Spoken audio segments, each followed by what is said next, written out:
This is the NBA on NBC. The 1994 NBA playoffs. Today, it's the Denver Nuggets versus the Seattle Supersonics. What a beautiful day in the great Northwest. A sellout of nearly 15,000 fans arriving here at the Seattle Coliseum. The final game of this opening playoff series. One that has the locals, while very loud and confident a week ago, nervously discussing the ultimate consequences of this Game 5. Seattle winning the first two easily here in the Coliseum, but Denver rallying for two victories at McNichols Arena. Game 4 in overtime, and that brings us to this critical spot. Hello, everyone. Dick Enberg with Steve Snapper Jones. They're ready with their voices here in Seattle. It is pinch or pulse time. For Seattle, the pulse they're feeling their own. They're 48 minutes from being very mortal. It's pinching Denver. They're saying, hey, we're the youngest team in the league, and here we are one game away from advancing in the playoffs. How about it? Well, you know, the Denver Nuggets were overwhelmed by this noisy crowd in Game 1 and 2. Their emotions got away from them, and they couldn't play good, solid basketball. Dan Issel wants a slow dance.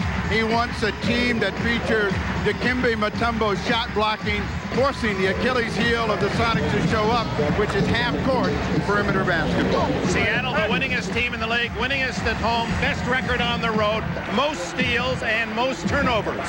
So the Sonics want to get back to that fast game. They want to accelerate the pace of this basketball game. And you know, when they played in Denver, their problem was scoring points. They didn't get 90 points in any of the games in Denver, and all the other games during the regular season, it was almost 107. They need a fast track this afternoon. Maybe this crowd can get them there. And one of the reasons for their difficulties, Dikembe Mutombo led the league in blocks, and another Shawn Kemp, their all-star, averaging less than 14 a game. Does he awaken today in Game 5? The NBA on NBC is brought to you by cold-filtered Miller Genuine Draft. Get out of the old, get into the cold. By Black & Decker. Look for great deals available now during Black & Decker's Home Improvement Days. And by Chevrolet. The cars and trucks 36 million people depend on every day. Genuine Chevrolet. Welcome back to the Seattle Coliseum. This Sonics team has a special personality. George Karl and Gary Payton, they call them Pac-Men because they're constantly eating at each other. And Karl has admitted, I like them to play crazy. Well, with more on the personality here, let's go to Hannah Storm. Thanks, Dick. Well, the good news about the Seattle team is they have a lot of talent. The bad news about the Seattle team is they have a lot of talent and they don't have enough minutes, especially at the 2 and 3 positions. And that's become a big issue this week after the 2 losses in Denver. It's an issue in the media and also with the players. But in talking to some of the principals this morning, Dick, don't expect it to be a distraction for the game today. I spoke with Ricky Pierce, who was benched for the entire second half and overtime of Game 4 in Denver. He said that he, like Gary Payton earlier in the week, spoke with George Karl about their minutes. They're fine with it. They accept it as part of being a Seattle Supersonic. And Pierce, for one, said he will not be a distraction for the team this afternoon. George Karl says he'll go back to his regular 9-man home rotation today. Pierce should get his 20 minutes. And just an observation, Dick, this team isn't worried about minutes right now. They're very focused. The locker room extremely quiet before this game, as it was before Game 1 of the series. All right, thanks, Hannah. As Karl has said, crazy is good, and we're going to be a happy camp, even though I like them being a little crazy. But I think we're a solid camp. And now ready to meet the principals. Game 5 winner advances against the Utah Jazz. The public address announcer here at the Seattle Coliseum is Tom Hutler. Now, ladies and gentlemen, here are this afternoon's starting lineups. First, for the visiting Denver Nuggets, a 6'1" guard from Louisiana State, number 3, Mahmoud Abdul-Rauf. A 6'5" guard from Virginia, number 23, Bryant Stiff. A 7'2" center from Georgetown, number 55, Dikembe Mutombo. A 6'8" forward from Notre Dame, number 20, LaFonso Ellis. And a 6'7" forward from Georgetown, number 34, Reggie Williams. The head coach of the Denver Nuggets is Dan Issel.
Introduction worthy of a Las Vegas showroom, and it will be main stage continuing for the winner today. The Denver Nuggets, the surprise of the last couple of years under Dan Issel, improving a total of 18 games in 2 years to a record of 42-40 this season. However, winning only 14 on the row. Issel great with the Nuggets, an All-America at the University of Kentucky. There is no secret to what he has to have, and it comes out of his backcourt. They've got to have composure and good decision making. You know that Payton is going to really try to tiger the ball, force some mistakes, keep the Sonics in an open court so that they don't have to worry about Dikembe Mutombo at all, who is on a record pace for block shots in a 5-game series. He's got 23. The record is 29. You're saying that Gary Payton then is the key for Seattle today. They have said it all year long, and it doesn't change today. Payton has to have a strong game. He has to focus the defense. He has to force turnovers. He has to make them make mistakes.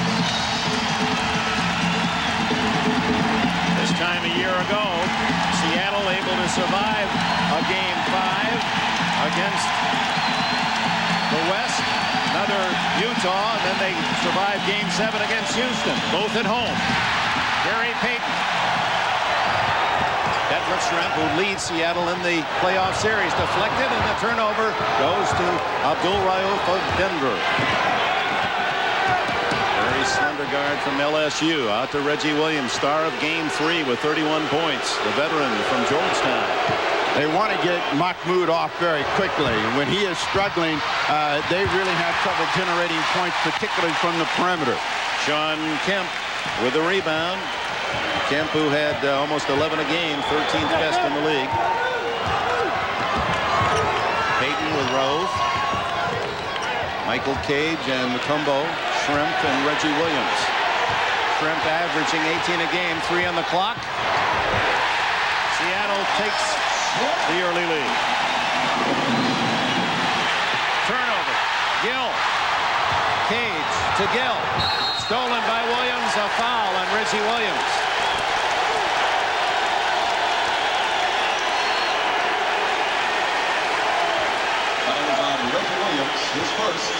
Reggie Williams, to show you how young this Denver team is. The last time the Nuggets were in the playoffs, 1988.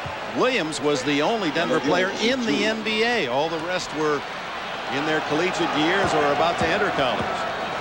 This is a team of the future, and certainly they expect to continue to grow. Bickerstaff and Issel have done a terrific job of shaking the loser's mentality that suddenly settled in the Mile High City, because this used to be a very exciting franchise.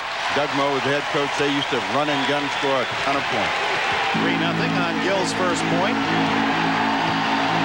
Ryan Stiff with the ball. Working on the taller Schrempf.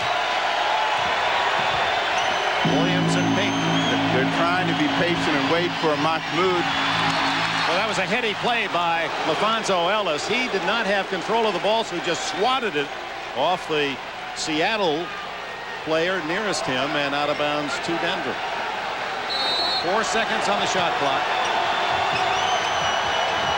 Mutombo, the mountain, makes it 3-2. Mutombo in the top 10 in 3 categories this year: blocks, rebound, shooting percentage. Gary Payton hits his first shot. Good news for Seattle.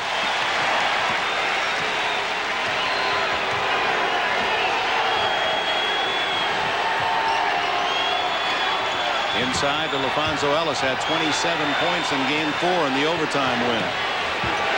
Former Notre Dame star working on Gill.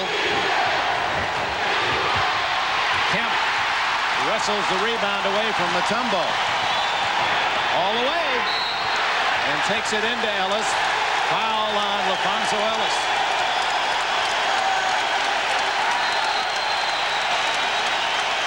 The best way to get an inbound play in the hoop is to find the center going to the hoop. Mutombo saluting. At the other end of the floor, it's Shawn Kemp staying after the rebound, and you have to stop Kemp with the basketball. When you don't, he's going to try to come coast to coast. Ellis picks up his first personal foul. Kemp, who missed 2 critical free throws at the end of game 4 that could have sealed it, starts with a miss this afternoon. And he's a good shooter from the line, over 74% on the season. Of his series numbers not equal to those of the regular year. 6-2. The home team with the lead. A couple of minutes gone.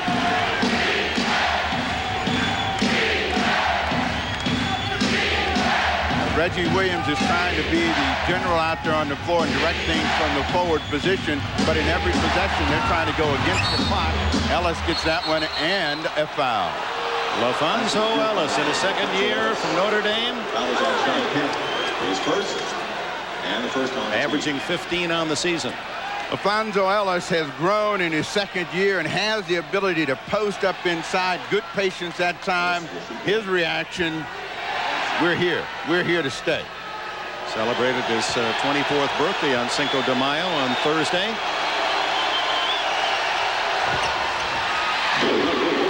That was stiff up high with a chance for the tip. Seattle hurries the ball into the offensive end. Payton pops. Over the top. Denver the other way, trailing by 2.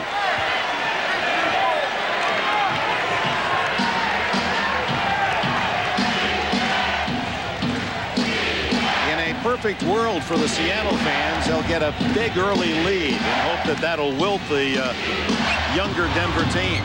That's the guy that's got to get Denver in it from the perimeter, and Mahmoud has missed early, and he's got to find the stroke. You're right, Dick. If they can explode, then it's all uphill for the Denver Nuggets, and they'll really sense and feel the pressure. Michael Cage, and Mutombo fouled him. His first. Foul. He's on number 55, Dikembe Mutombo. Out of a scramble, Michael Cage is in a position to try to score inside. Mutombo gets just enough of him from the rear down below to put Michael Cage on the line, but you want Michael Cage to try to beat you inside. He struggles to score a lot of points now, and so Mutombo, who they need, has got to be very careful with this foul. Cage, the former star at San Diego State, averaging under 5 a game, and one of the worst free throw shooters in the West at 48%. Well, only in the West, 48% for the lead. Kendall Gill forcing the mistake by Denver. The reach in, and he's able to push the ball off the leg of Reggie Williams, and this is the area where Seattle really wants to make hay. Kemp off Cage's hands. Abdul Rauf to stiff. Payton back. And foul on Gary Payton. His first. That'll send Bryant Stith to the line. Another one of the kiddie core for Dan Issel. Fouls on Gary Payton, his first. Second team foul. Bissell, a big thoroughbred racing fan and a former owner down in the Lexington area. For sales, he sold his farm.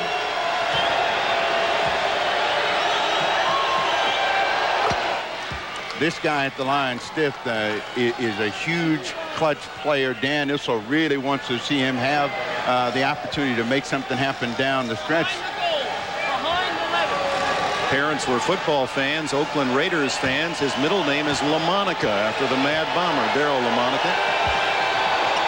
They were really football fans. They were some old football fans. Sean Kemp with 4 rebounds in the first 3.5 minutes of this game. Matchup that could be a problem is Shrimp against Reggie Williams, and he's going to have to get some help. From outside, Sean Kemp. 9-5, and full court pressure now from the Seattle Supersonics. And Nate McMillan forces the turnover. Payton takes it in, blocked by Mutombo. Foul on Mutombo. No, it's Reggie Williams. Williams gets the foul. They're trying to relieve the pressure on the guards by having Reggie Williams handle the ball, and as he spun away, he ended up turning the ball over and picks up another personal foul. Gary Payton coming strong to the basket. Reggie Williams cannot believe the call, and he wants to get in this game. He's been talking with Jess Kersey for the last couple of possessions about the way that the game is being officiated. He'll have to sit down. Rodney Rogers in the game. The rookie from Wake Forest, Rogers, built like a tight end. He is thick and been a very pleasant surprise. His development matured as Williams takes a seat. And not only a solid player inside, but a terrific touch outside for a big man. Seattle with its biggest advantage, 11-5. 8 minutes to go in the opening quarter.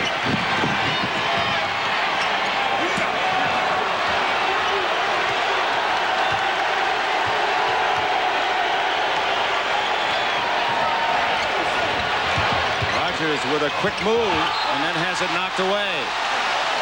They have to challenge Rogers at the three-point line. He's a terrific perimeter shooter for a guy his size, and he also has the ability to put the ball on the floor. This is a player that came into camp heavy, and it took him almost half the season to get in shape, but he's going to be a forceful player. Abdul Rauf, his first points. It's 11-7 Seattle. Look how quickly they're into that offensive end. It was just 3 seconds off the shot clock, and Gill already in position and fires an 18-footer. 3 Nuggets after the rebound. Once they get it, they shouldn't allow the Sonics to come to them and get defensive pressure. They got to look to get the other way without making a mistake. Boy, Seattle getting their hands on a lot of passes here in the opening minutes. That's exactly according to George Karl's game plan.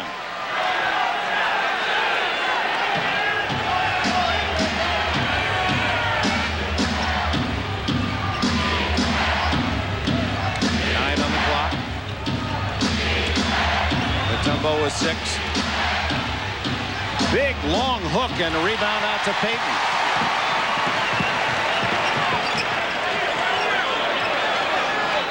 Sean Kemp with Ellis. Rogers on the switch. Mutombo got a piece of that one, and they'll end up getting a turnover from the Sonics. Well, he is a monster defender underneath. 4-point lead, Seattle. George Karl said, what a difference a year makes in terms of last year. We were all excited. This year, a different kind of pressure as the NBA's best. I think last year, we were playing with an excitement, an electricity, an enjoyment. And then this year, we're playing with expectation. And it's a big difference. And I think our team's learning the difference between the feelings, I think, inside your body. Last year, you're kind of butterfly. This year, they're knots. And I think we got to fight through that and learn it. And you can apply that, of course, to the opponents today. They have the butterflies of excitement, where George Karl, with all the expectation, there's knots in the stomachs of the Sonics. And there's knots because George Karl has on one of his lucky ties, which is the feature.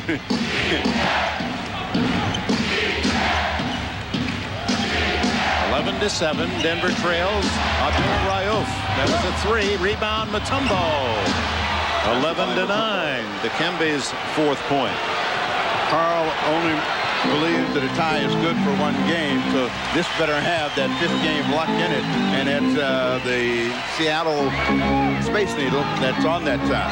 If the Carroll family is lucky, fortunate, it will be a one-day tie. Rodney Rogers credited with a block as Mutombo at the other end. That's great position by Mutombo. Hey, he's inside. That's what allows him to get that dunk. Kendall Gill off the window. He has 3 points. Midpoint of this opening quarter. And trouble getting the ball up court as Sean Kemp touched it last. 2 mistakes. They pick up the ball in the back, and then Rodney Rogers doesn't really come to meet the basketball. That allows Sean Kemp to get around in front. Into Mutombo. And illegal defense against the Sonics. They led the NBA in that call. That's the warning. Sean Kemp out of position. At first. Kemp wanted to be in a position to give help. He knows that Cage is in trouble against Mutombo if he can get the ball down and deep. Rogers to Bryant Stiff. Kemp with 5 rebounds already. Sonics on the attack, leading 13-9.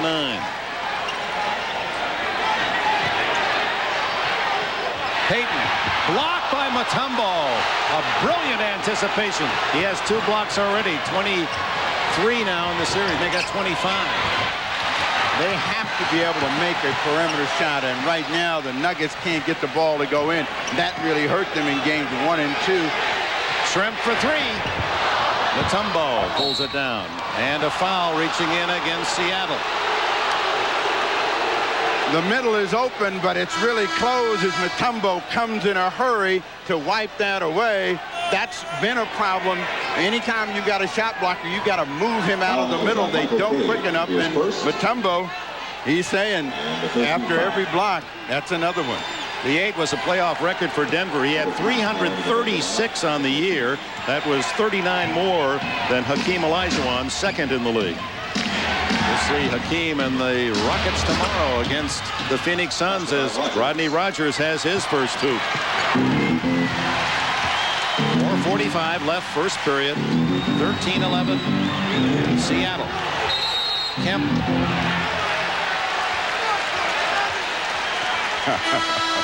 Fans all over the officials. They know illegal defense when they see it, and zoning up was Dikembe Mutombo. He never left the lane, and the guy's saying, come on, 27. The officials got numbers 2. Get with it. Sam Perkins comes in for the first time Seattle, and Robert Pack is the new point guard for Denver.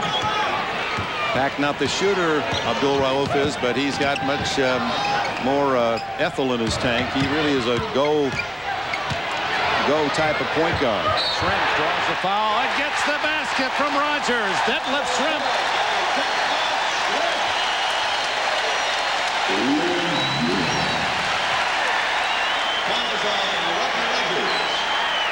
They say never leave your feet, but the temptation is too great for Rodney Rogers. He thought he had a chance to make the block. The pump fake got him stuck in the air, and Detlef Shrimp has a chance for a 3-point play.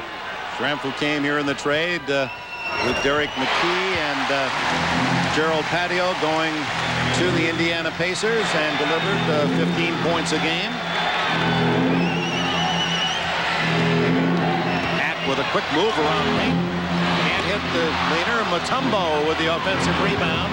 Tipped in by Ellis. LaFonso Ellis jams at his 4th point. 16-13.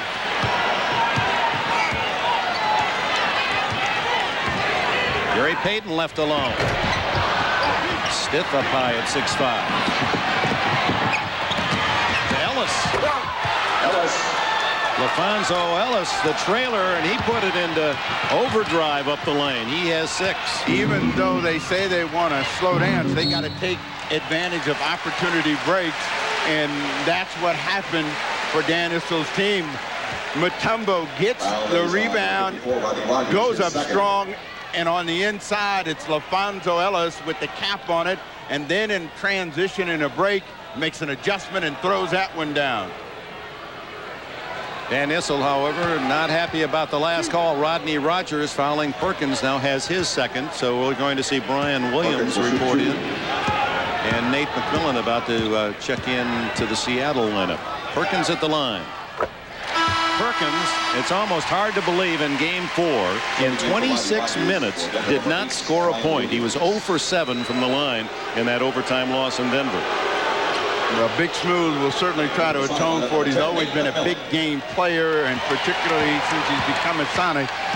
So I know George Karl's looking for big things for him. Now the front line of the Nuggets gets bigger, but it doesn't have much better ball handling on it. Brian Williams comes in, has Ellis going to the small forwards with Dikembe Mutombo.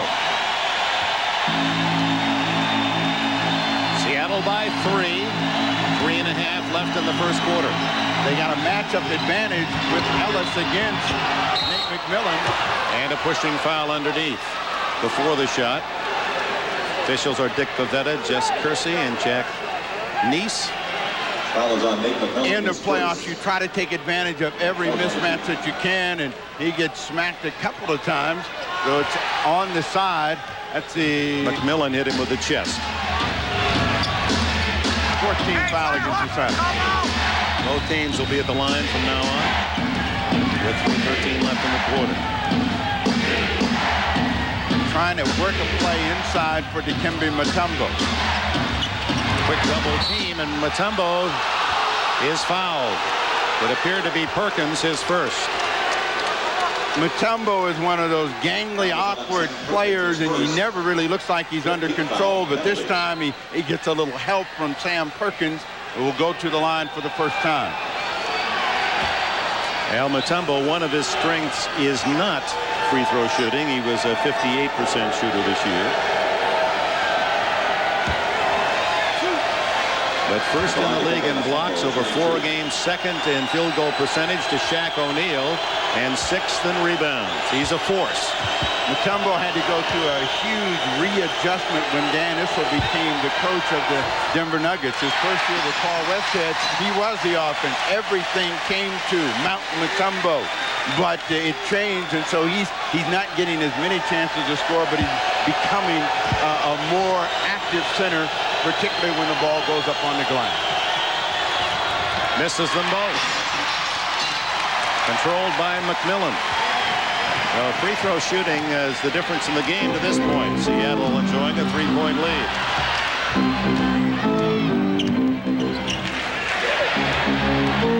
Schrempf takes it inside and dishes out to Payton. Perkins has become their 3-point shooter. That started a year ago at this time. Wide open, and what a block. It appeared Payton was wide open. And a 24-second violation. No block on Mutombo, taken away by the clock. They are always aware of where Mutombo is, and he comes very quickly to the ball, and the crowd not happy. They wanted a goal 10. It looked as if Payton was wide open the way he threw it up there. Thought he'd catch everyone, including Mutombo, not looking, but the mountain was there to swat it away. Timeout.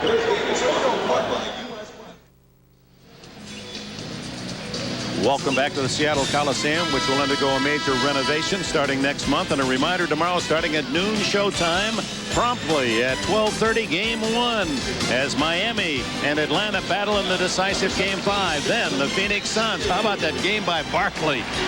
So we'll wrap up the first series. He'll go against Hakeem and the Houston Rockets. And the day's capped off one of the keenest rivalries in the NBA, the Bulls and the Knicks. Our exciting day begins at noon Eastern, NBA showtime. And the bowling here at 12:30 Eastern, 9:30 here in the West for Game 1. Triple header tomorrow. 18-15. Seattle leads. 2.5 minutes to go in the opening quarter. That's probably their best chance to break the pressure. Keep the ball away from the guy that Gary Payton is guarding, because he's going to keep everybody else coming into the passing lane. Brian stiff. Brian Williams over Schrempf for the rebound. Pack for three. Oh, Robert Pack, who shot 20% of his threes on the regular season, had the big three to tie the game on Thursday night to force the overtime, gets a three to tie it today. Perimeter shooting is the weakest part of Robert Pack's game. He's a great accelerator, a great penetrator, and when he's in the game, he's going to make something happen, plus or minus. Unable to get the back, and it gets his own rebound. So Pack, a one-man show. See, there you are, plus and minus. A quick shot, he missed it, stole it, and he'll try to set him up. A guy that they'd like to get off is Brian Williams. He's got a good post-up inside game, and we'll find out whether he gets a chance to show it. Now Sam Perkins with those long arms, and then the long feed, wide open, Detlef Schrempf. 7 points for Schrempf. Played his college ball here in this city at the University of Washington. The Nuggets are right where they want to be. They weren't overwhelmed in the first period on the scoreboard. Even though they've turned the ball over, they're close. They're only down 2. Perkins now on Mutombo, who is 4 inches taller than Sam. Back. Stiff. They don't get it off. Another 24 violation.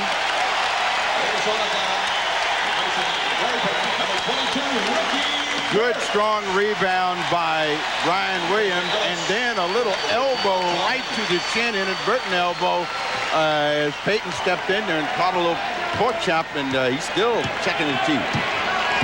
Vincent Askew and Nate McMillan now the backcourt for Seattle. Ricky Pierce makes his first appearance. McMillan can't connect. Brian Williams for the rebound. Now the rebounding of the Nuggets gets very, very strong with Williams and Mutombo out on the floor trying to come inside of Mutombo. Pack for 3. Williams again keeps it alive. Tom Hammonds, who has just entered for Denver, picks up the loose ball. And a new 24 as Pack balances the floor before initiating the play. Isolated on Nate McMillan, who led the league in steals. Williams, and a foul on Schrempf, who fouled out of game 4. Foul is on Detlef Schrempf. Brian Williams came in the league as a number 9 pick for the Orlando Magic, and they had projected him to be their power forward. He had some depression problems there, but the depression is over now that he's in Denver, and he's been very active here since coming in the ball game. Williams, who starred at Arizona after playing his freshman year at the University of Maryland, and he's a big auto racing fan. And on the back of his shoes, he pays his own special tribute to a great star that passed last weekend, Ayrton Senna, the Brazilian Formula One driver who was killed. He called in the Michael Jordan of auto racing. He said the equivalent of a great matador. Every fraction of a second you're on the edge, unlike most any other sport. Williams gets 1 out of 2, and it's a 2019 Seattle lead in the final seconds. Trying to get a shot off, and they won't do it. 7/10 of a second, the ball to Denver. So for Dan Issel's young Denver team, this is a quarter that would work in their game plan, staying within very tight touch of the favored Seattle Sonics. And if they were to keep this pace up, we know that the Sonics have failed when they've scored under 90 points. They're 1-9 in the regular season, and they have struggled against the Nuggets. Did not get the shot off in the 7/10 of a second. Dikembe Mutombo. Some feel that if you just take the defensive end of the court, this is the defensive player in the NBA. A 1-point game at the break.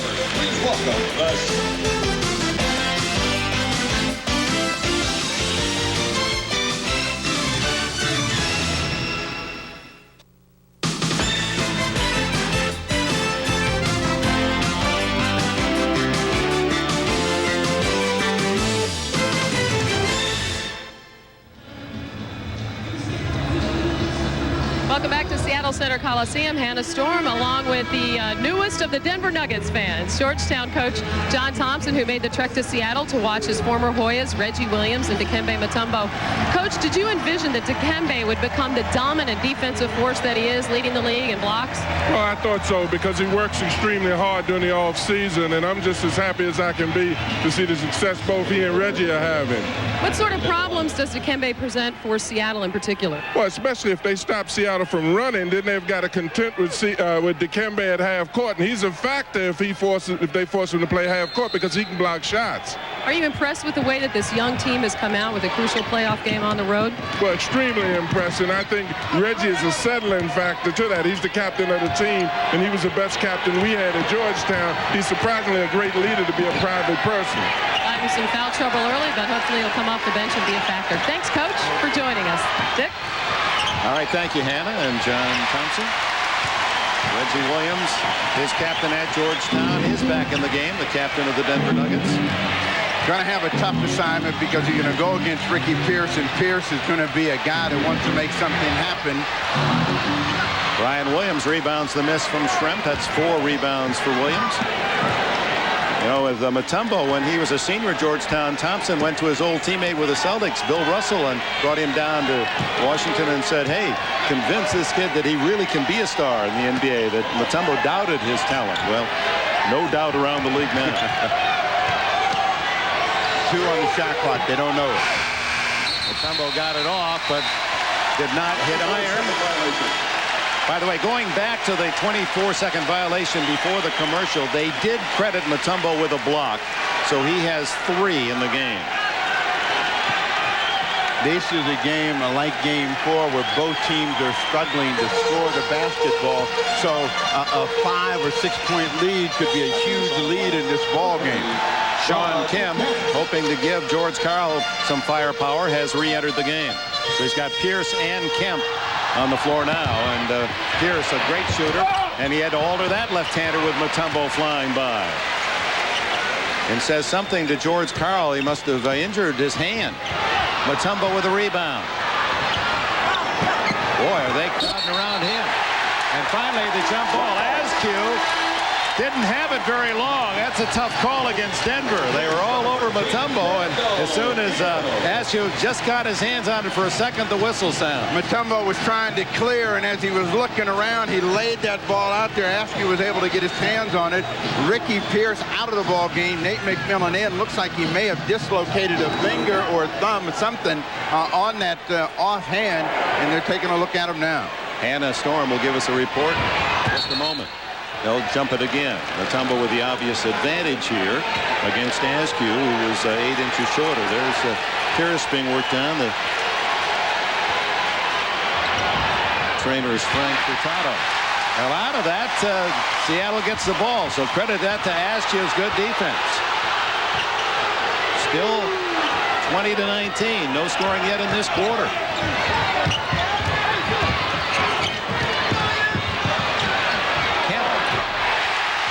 A 2-pointer.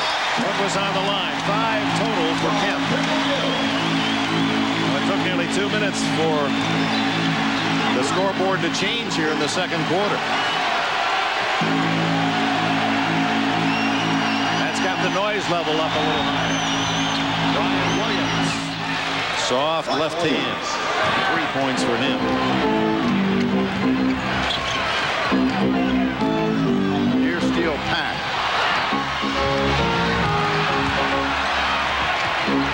Askew over Hammonds. Mutombo. 4 rebounds now. The Nuggets are doing a terrific job, Dick, on the defensive glass. They're allowing him 1 shot. Brian Williams has to tie his shoe so they can double up. They're playing 4 on 5. Reggie Williams gets his own rebound and a new 24. Now Brian Williams hustles into the picture.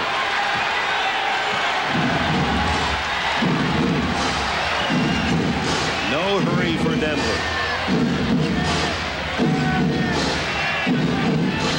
minutes to go in the half. Reggie Williams on the drive. No whistle. Mutombo misses. Brian Williams misses an easy one. Oh, how did it not go in? Both Mutombo and Williams had easy chances. Perkins sets for 3.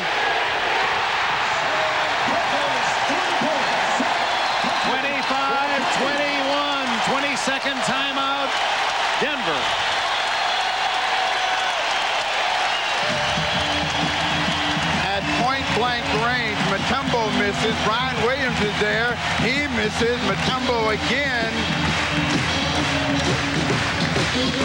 And out of that, Sam Perkins, who didn't score, scoring today. Big Smooth has got some emotion, and you rarely see this from Sam Perkins. They're going to take the full timeout. The NBA on NBC is brought to you by Goodyear, #1 in tires. By the U.S. Navy, you and the Navy, full speed ahead. And by the all-new Mitsubishi Galant, filled with your favorite things.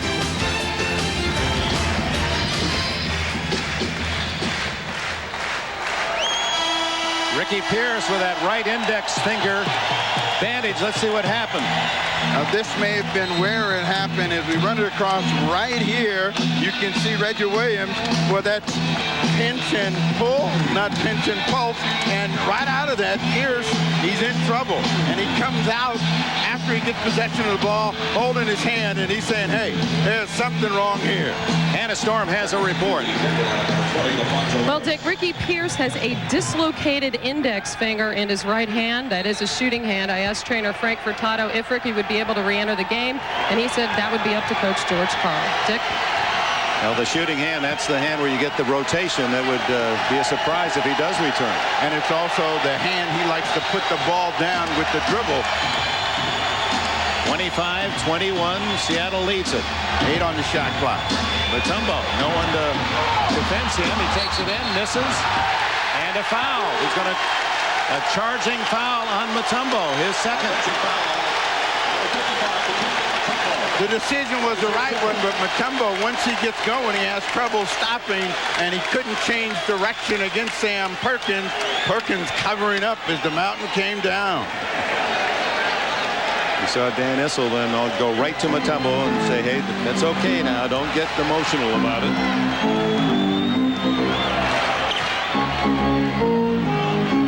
John Kemp around Mutombo. Blocked, and that'll be number 3 on Mutombo.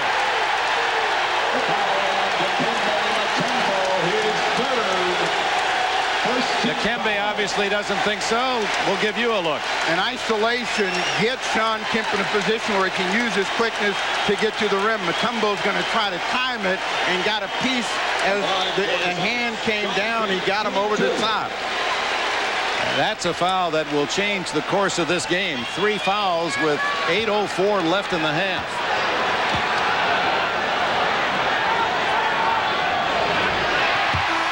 (26-21) Seattle.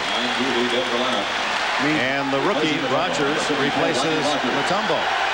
Ryan Williams will have to go in the middle now. They don't have the shot blocking, and you can look for the Sonics to begin to try to attack the middle. Big rebound, Williams. It's likely that Mutombo will not play until the second half. 8 minutes to go here in the first half. Remember this sequence for Denver also when they missed those 2 easy shots in close that would have given them their first lead. And illegal defense to call against Seattle, and a technical foul shot will go with it. You wonder who this illegal defense was. Nate McMillan come dancing out of there to add to their league-leading total, and Robert Pack is going to be the guy to shoot the technical.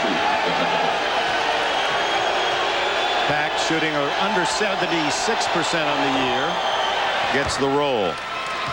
Nate McMillan was illegal. Nate was all over the official.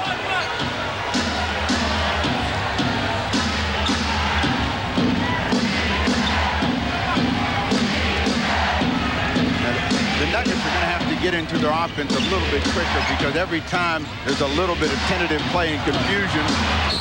That'll be on Kemp for reaching in, and that's his second.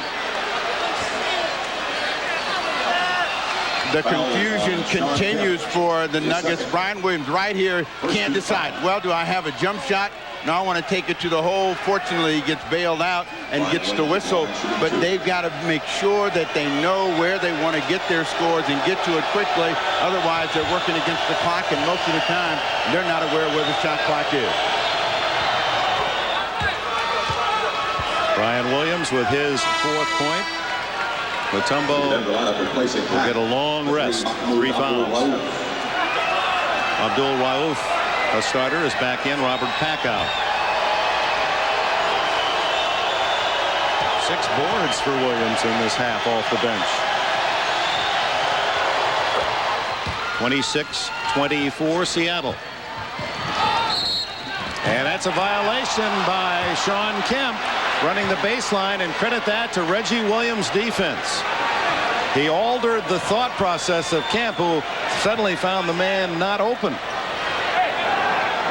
The Sonics sensing a little tension in this game themselves. They're not playing their loose, fast, accelerated game, and they're concerned. And they're in real trouble if this man, Abdul Rauf, gets a hot shooting hand.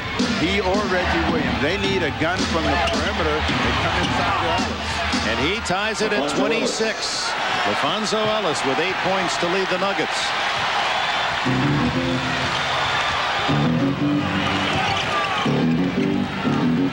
Kemp. No Dikembe to worry about, so Rogers comes over to foul, and that'll be his 3rd. Let's go back to the turnover at the baseline. You don't see it very often in the NBA. And Sean Kemp running, and then he lands. He stands right on the baseline, and coming the other way, or excuse me, inside, it's LaFonso Ellis cashes in on that turnover, and Dan Issel was off his feet.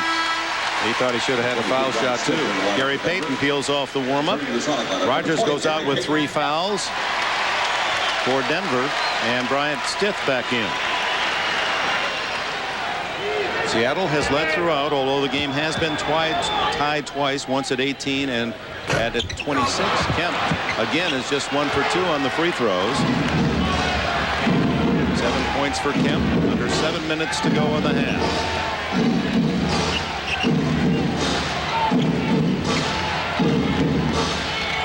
Only 7 points for both teams in just about 5 minutes of play.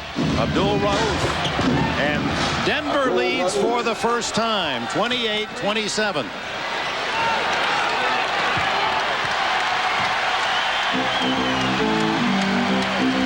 Kemp. Ryan Williams, and he gets the foul. Or is it Reggie Williams reaching in?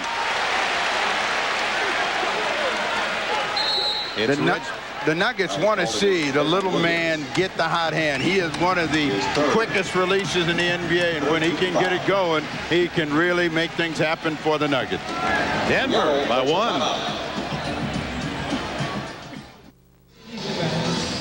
Welcome back, Dan Issel and his Denver Nuggets huddle, and in the pack is LaFonso Ellis, who has 8 points to lead Denver here in the opening half. We ask the Barry White of the Denver Nuggets, what's the difference between pro crowds and the collegiate scene? It's unreal, though, when you compare the NBA playoff scene now, of course, to the college game. It's totally different. I'll tell you a perfect situation last game. I drove to the middle, ran out of places to go, and I just happened to see Pac over on the right wing. He knocked the three-point shot down to give us, I think, an 82-82 tie. The place just erupted, and through my mind all night, I was saying, I just want to give it one more shot to see if I can hear myself scream should they get that loud again. So after Pac made the shot, as soon as they erupted, I go, ah! Couldn't hear myself think. So I don't think there's any experience like this. And he won't hear himself think today in this Seattle Coliseum, although it's quiet for the moment, as the Nuggets have played Seattle tough, especially on the defensive end in this opening half. They have done a tremendous job of making the Sonics a perimeter team. And if you look at the numbers, you have 3 or 4 key players, and Sean Kemp leading them, shooting in the 30% range for this series. And George Karl is used to seeing layups come from his team and his star Kemp. Well, Kemp reclaims the lead for Seattle, 29-28.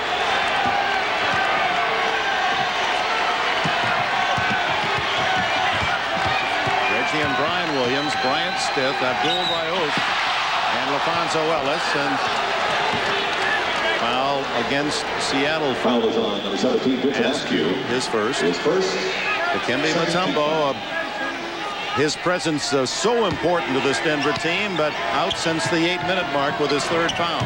Williams has done a very good job since coming in the ball game. First for LaFonso Ellis and Reggie Rogers, and now for Mutombo. But the problem for Denver has been their offense. They just have not been able to sync up and get into it quick enough. But Dan Issel looks at the scoreboard, and he's got to be happy with his position.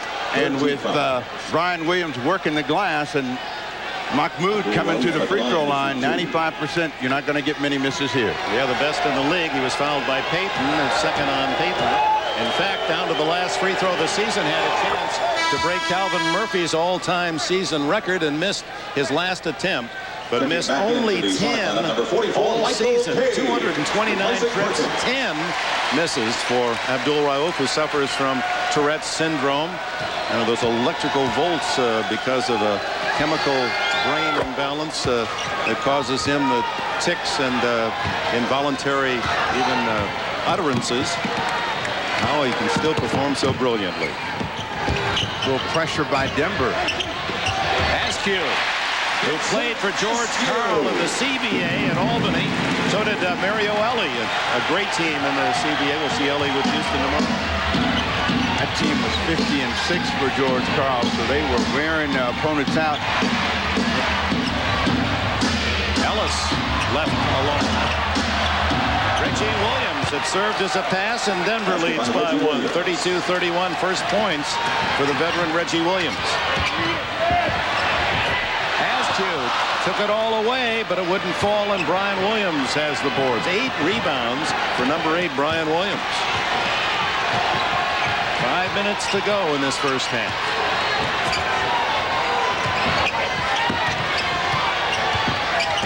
Is being guarded by Michael Cade, but they don't take advantage of the mismatch. Cade, Abdul Rauf sees Brian Williams open on the wing, and that's Denver's biggest lead, 3. Playing on the edge, if that's the way Brian Williams is playing today, he's playing with a vengeance and throws that one down. And again, the crowd very nervous here at the Coliseum. Gary Payton gets a good pick, takes it inside, and scores. Payton with his 6th point.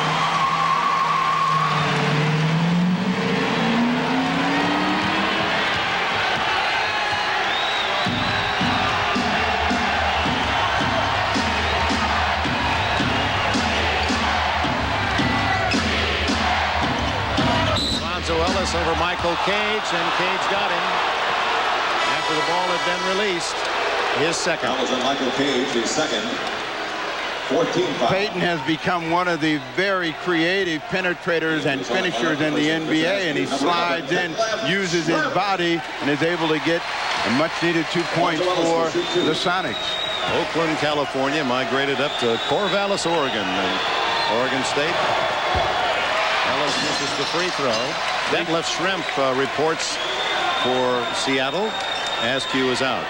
Free throws could become a major issue in this ball game, with both teams missing a lot early, particularly the guys on the front line.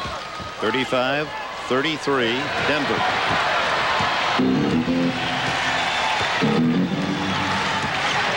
Payton loses Abdul Rauf.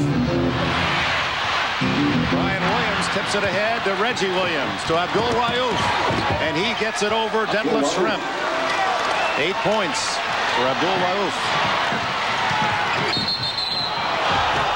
And a charge against Gary Payton, I believe. Offensive foul against number 20, Gary Payton. The fast track is supposed to belong to the Sonics in this house, but the Nuggets suddenly challenging in the open court. Mahmoud gets the score, and playing under control is also supposed to be a strength of Payton and the Sonics, but he's out of control. Reggie Williams finally talked himself into a call, and the Sonics very nervous. And this is Bob Costas back in New York. On the Prudential Halftime Report, we'll take a look at what's going on in all the other playoff series. We'll check in on the Heat and the Hawks, who, as you just heard, play Game 5 tomorrow in Atlanta. We'll also preview the Bulls and the Knicks. Game 1 of their conference semifinal gets started tomorrow at the Garden. We'll hear from the Suns' Charles Barkley. fresh off his 56-point game Wednesday night against Golden State. Phoenix opens their next series with the Rockets tomorrow afternoon. And we'll also get a report on the Utah Jazz. They're in Salt Lake City, awaiting the winner of today's game in Seattle. That's at halftime. Right now, back to Seattle as we rejoin Dick Enberg and Steve Jones. Dick? All right, Bob, and the Seattle crowd are coming to life. They've been stunned by this Denver performance, 37-33. The Nuggets, with less than 4 minutes to go in the half, have the lead and the ball. With Nate McMillan on him. Ryan Stiff. Reggie Williams pops from the corner. Not there, but another offensive rebound for Denver, and that's why they lead. That's 11-2 in offensive boards for the Nuggets. This has been their problem right here. In the half court, where to go, who to get the ball to, and when they don't clearly identify it, they struggle, but LeBron almost bail them out. Ryan Williams is going to get the foul. Over the shoulder of Michael Cage. His second. Foul is on Ryan Williams, his second. That was an indecisive trip for Denver. And George Karl, a very serious expression for the head coach of the Sonics. Mahmoud battling Nate McMillan right there, almost forced a turnover, but Cade saved it.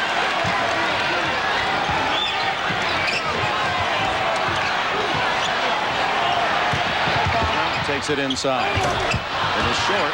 Out to Abdul-Rauf.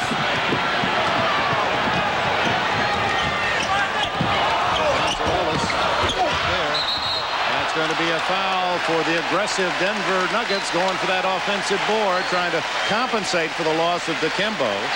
Foul is on number 23, Brian Stiff first.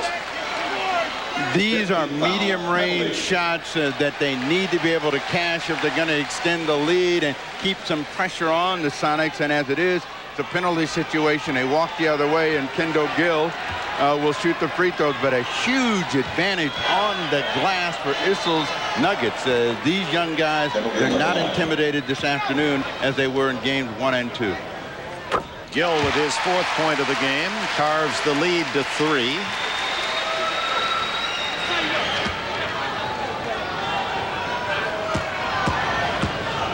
The team leading at halftime in this series has won each game.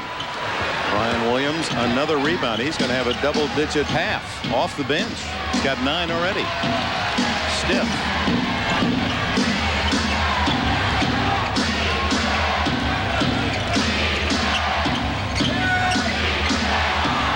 Reggie Williams for 3. Ryan Williams goes right to Kemp.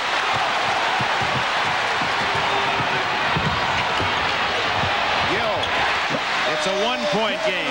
37-36 Denver. 2:17 to go. First half.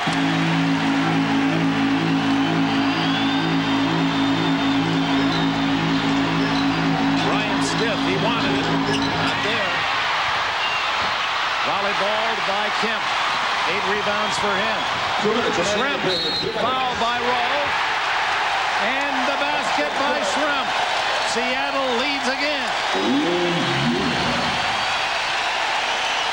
basket is good by Shrimp. The foul is on Abdul-Rauf. The Nuggets had a couple of chances to extend the lead and couldn't get it done. And finally, in transition, it is Detlef Shrimp on the finishing in and drawing the foul. And a chance for a 3-point play. And Sean Kemp saying, plop, plop. Fizz, fizz. That's a relief. A member of the German Olympic team. Competed in Barcelona, gives the Sonics a 2-point lead. Now the double team in the backcourt of Williams are in trouble. Abdul-Rauf just does get it across. 6-0 run by Seattle. Right into Ellis. Right in here is where the Nuggets need to show some composure and make sure they get a good shot every time. They get a foul from Detlef Shrimp. Shrimp with his second. Terrific offensive player is Shrimp. Some liabilities on the defensive end. Ellis with his eyes bigger and wider than ever, trying to find a way to get by Detlef Shrimp. Sees a little seam of daylight, and it's a painful call for Shrimp. Finally LaFonso looking for his 10th point. He's now 1 for 4 from the line. Mom gave him the name LaFonso, which means great warrior. That's what Dan Issel wants today. 39-38. So Denver's a team 9 for 16 from the line here in the half.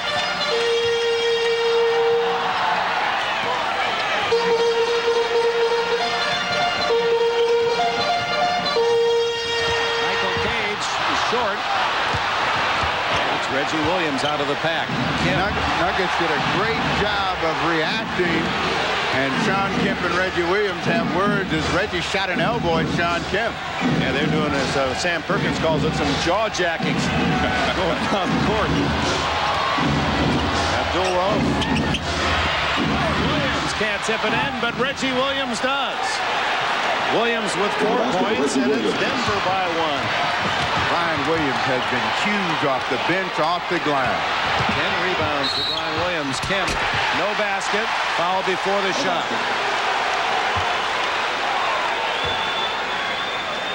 .47 seconds left in the half. Reggie Williams gets control of the ball, and Sean Kemp will come up on him. And out of this, a quick shot with an elbow. And this is a deep shot from Mahmoud. Brian Williams keeps it alive. Reggie Williams finishes it off. At the stripe is Sean Kemp. Member of Dream Team 2 that will compete this summer in Toronto in the World Championships. It's tied at 40. It's not been a brilliant series for a superb player, as you can see. His numbers down in all categories except the block average here in the playoffs. 35% during this series. The Mutombo factor has been huge, and Nuggets have been able to make them play outside in the 4 games. 40 seconds to go, and it has to be an encouraging half for Dan Issel to stay with Seattle without Mutombo the last 8 minutes. And one of the reasons, Brian Williams, who has played a big second quarter, especially on the boards, and he draws the foul. It's on Michael Cage, number 3. A flash across the lane gets him in position to handle the ball. Has a little bit of an Achilles problem to begin with, and comes up a little gimpy, and will go back to the line. Didn't see the foul there. Perhaps inadvertently Cage stepped on Williams as he was making his move. 10 rebounds in this half, and he's a non-starter. This to tie. And another miss. Returning to the Sonic lineup, number 14, Sam Perkins. Sam Perkins in the final seconds of the half with the thought that he might get a chance at another 3. Looking for his 8th point. It's tied at 41. 7 in the period for Brian Williams, so he's done an excellent job of steadying and keeping him in the ball game and giving him some offense as well as great board work. Seattle doesn't try to hurry to get the 2 for 1 here. Perkins for 3. Just what the doctor ordered. Dr. Carl sent him in. Final shot for Denver. And McMillan hawking Abdul-Rauf. Abdul-Rauf is short. Williams, Kemp. Boy, what a scramble. And the end of the half. A furious flurry at the end of the half. And Dan Issel thought there should have been a foul called against his Nuggets. Mahmoud goes up with the shot, and they come out of the rebound. Watch LaFonso Ellis. It's Tom Hammonds who has the ball, and they rip it away from him. Issel looking for at least a jump ball. But that is the end of the half.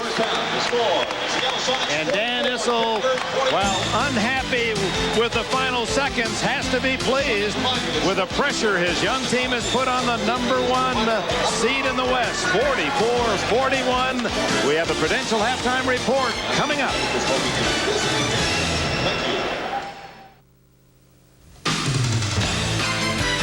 This is the Prudential Halftime Report, brought to you by the Prudential. Peace of mind. It comes with every piece of the rock. Seattle by only 3 at halftime of the 5th and deciding game of this first-round series. They led by 5 when Mutombo went out with 3 fouls. And Denver actually not only didn't lose ground, but made up 2 points in Mutombo's absence. And Doc, you were saying before we came on the air, you wouldn't want to have to sit in the Sonics locker room and listen to George Karl's comments. It's not exactly the place that you want to be. And, you know, the main reason why is the Nuggets are leading because they put forth more effort than the Sonics. The areas where they're leading statistically, the offensive rebounding and getting those second shots, and then beating the Sonics in transition, which is the Sonics basketball game. This is a 1 against 8. Only 4 times in the whole history of the playoffs has the 8 taken the 1 to the 5th game, never beaten them. One time was the Trailblazers and Sonics. Sonics, number 8, took the Trailblazers to 5 and 91, and the Trailblazers did make the finals. Last year, same thing with the Lakers and Phoenix. Phoenix made the finals. Now we have it happening twice this weekend, today and tomorrow, with Miami and Atlanta. It's a scary situation for the 1. Well, the Nuggets have proved themselves worthy, and that's really what it's all about. You know, this game coming down to 1 game. You know, they don't have a shot at winning the championship. If they get by this game, the Sonics do. But the Sonics have to get by this game first before they can think of what happens next. Well, the winner plays the Utah Jazz in the next round. If the Sonics win, the series starts in Seattle. If the Nuggets prevail, the series begins in Utah. With a report on the Jazz, out to Salt Lake, Paul Sunderland. After getting blown out of Game 1 in San Antonio, the Utah Jazz got physical, won 3 in a row, and bounced the rare pair, Dennis Rodman and Madonna, right out of the playoffs. And we talked to the Jazz players and coaches at practice today. They say in this season of a wide-open playoff landscape, we now have as good a chance as anybody to advance. You know, there's no clear-cut favorite like there has been in the past with Michael and the Bulls, and the Lakers when they were in their prime, and Detroit when they were rolling those few years. So I think everyone has confidence knowing that, well, if they win the first couple rounds and then they run into one of those good teams, they're going to go home anyway. Now it's, hey, we can go all the way. How about the layoff? Some people would say it's too long. Some people would say it's just fine because you got a couple of guys who are playing an awful lot of minutes. How do you think your team has reacted to the layoff? Well, I think our guys have been pretty committed to trying to do what we want to get done, and we haven't. I tried to understand fatigue in this league, and it is a factor. I think having the day off hopefully will help them regroup as to who they're going to have to play against.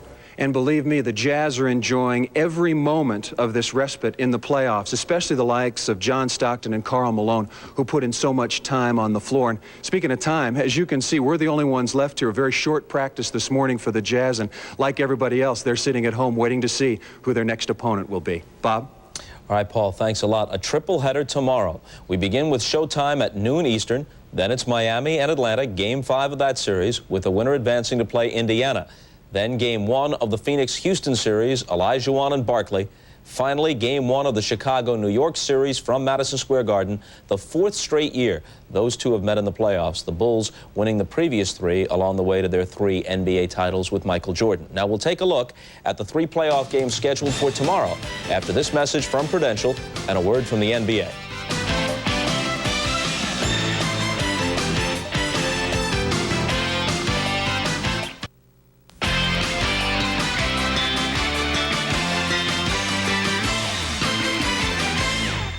We have another Game 5 for you tomorrow. Miami at Atlanta, tip-off 12:30 Eastern Time. The Hawks stayed alive by winning on the road on Thursday. They're back in Atlanta now for the decisive game, and that's where Dan Hicks is. Thanks, Bob. As if there needs to be more fuel added to the fire of a Game 5, there was indeed some added after Game 4 in Miami after the win by the Hawks Thursday night. Following the game in the locker room, Kevin Willis, an exuberant Kevin Willis, declared it's over when he referred to this series. But we talked to Kevin Willis today, and he stood by those comments. I still feel that. It's the only way you can feel. You can't feel that now that you're at home, this deciding game of the series, that you're going to lose it or you're not going to win it. You have to feel positive about your chance of winning the game. You know, that's not going to do anything but pump us up, and we're going to go up there and give it our best shot. Yeah, Kevin guaranteed them that this is just a formality, so I guess we'll go down and play anyway.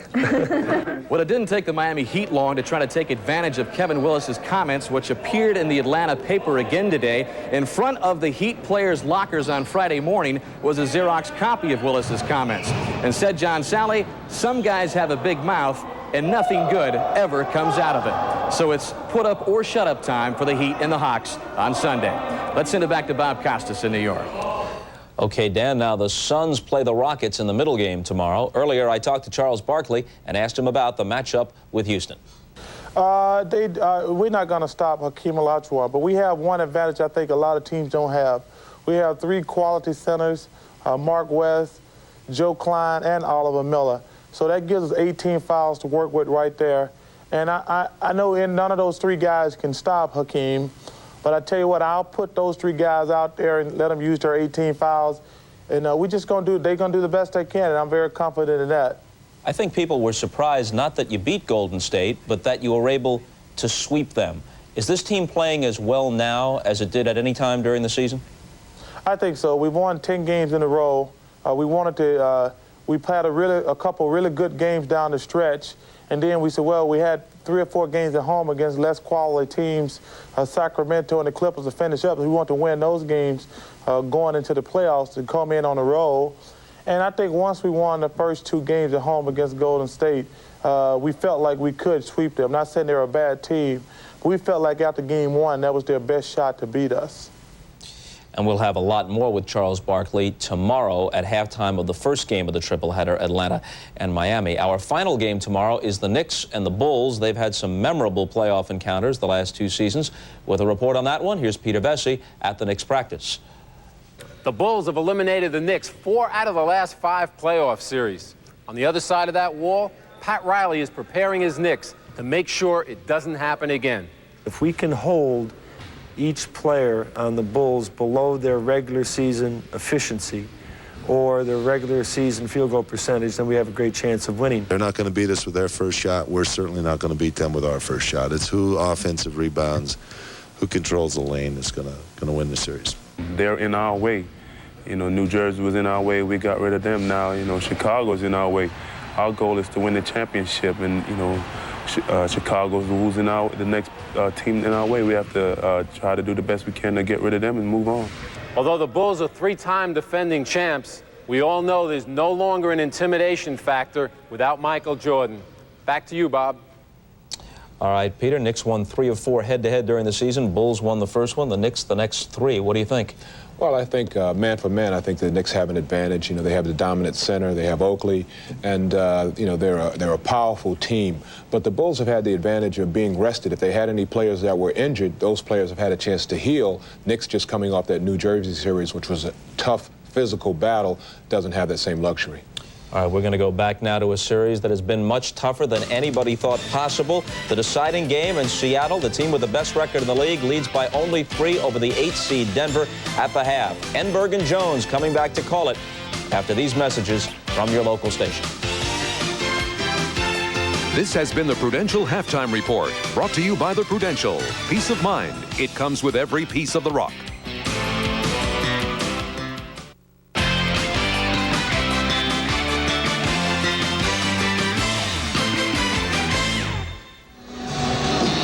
Getting ready for the second half here at the Seattle Coliseum. 44-41, the Sonics. Game tied 3 times. There were 8 lead changes. And Steve Jones, what surprised me and I think made the fans here at the Coliseum a bit nervous, there was never that flurry where the Sonics just took charge of the game and all of a sudden they had blown it wide open. Denver was able to check them at every turn. Even at the outset, after they got them to make a couple of turnovers, they didn't get into a sprint game. It turned out to be a very slowed down, grind them out type of half-court game, and this has had this crowd really concerned, and George Karl is trying to juice them up. Let's take a look at the Miller genuine draft halftime statistics. George Karl said he wanted 25 assists. That would be a key to the game. It got 9, but of course part of that 25 was to keep the ball working away from Mutombo, and with him out 8 minutes, that wasn't as big a concern. Gary Payton with 6 points and only 2 assists.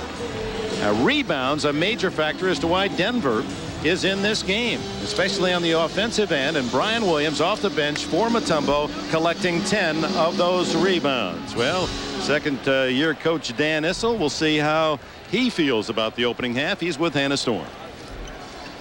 Thanks, Dick. Coach Issel, impressive not only that your young team came out not intimidated by the Sonics here on their home court, but also that you stayed in the game without Dikembe Mutombo on the bench. You've got to be awfully pleased with the way they're playing. Well, Hannah, I am. We're playing awfully well. We just got to shoot the ball a little better. 36% from the field, and we've missed 8 free throws. If we shoot the ball better, we're going to win this basketball game. You do seem a little tentative in the half-court offense, although your second shots are keeping you in the game. You've out-rebounded them on the offensive glass 13-2. Well, I think their defense has a little bit to do with that. This is one of the best defensive teams in the league, and they're taking us out of a lot of things we want to run. The pace is to your liking, though. You're forcing them into a half-court game. How do you keep that going in the second half? Well, we just have to not take quick shots and not give them second shots, and then we can control the tempo. All right, Coach, good luck in the second half. Dick?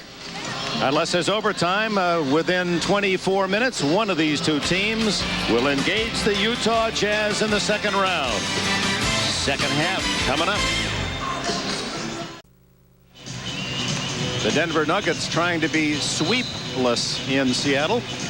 As we look at the scoring of the first half. Thank you for giving me your support, Denver Jones. LaFonso Ellis with 10, and he had some open shots on the wing. Abdul Rauf, and he might be the key. Brian Williams, 8 points and 10 big boards. Seattle led by Sean Kemp with 11. And Gary Payton, as we said from the opening here, is the key to Seattle getting in the next round. And who would have thought it would come down to it being this close? Second half, game 5. Each team needs one hot hand to make the difference in winning or losing. Right now, the edge goes to the Sonics because they're at home. But Mutombo, he's going to try to change that. 8 on the shot clock. Rauf is short. Rebound Ellis. Another offensive board for Denver.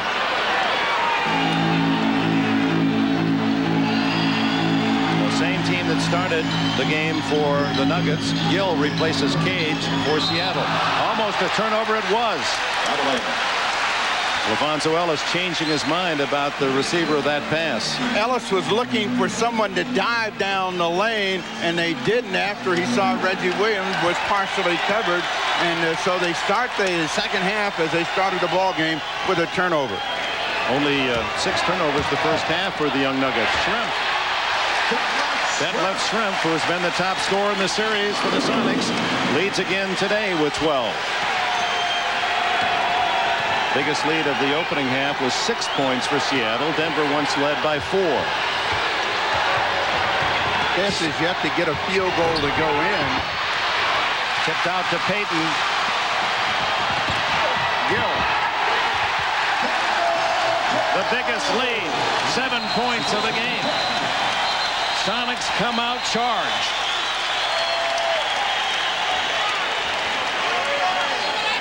And a delay warning on Seattle for not releasing the ball. They wanted to be able to get in a position to pressure, so that was a good situation for the Sonics as they come back with pressure against Mahmoud.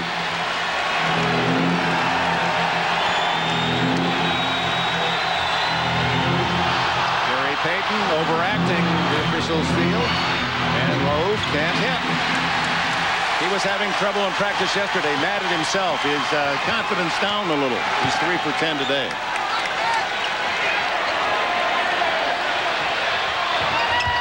Great pass by Shrimp. Kemp scores, and Issel wants a timeout. 6 points out of the locker room for Seattle. When you're struggling to score the basketball, the best thing to do is try to get it inside and stay in a high percentage area. Denver Shrimp breaks down the defense to get that score. In transition is Gary Payton finding Kendall Gill on the fly. And in a half-court situation again, ball movement, player movement results in an easy scoring opportunity. Dan Issel wants to talk about it. An 11-1 run for Seattle.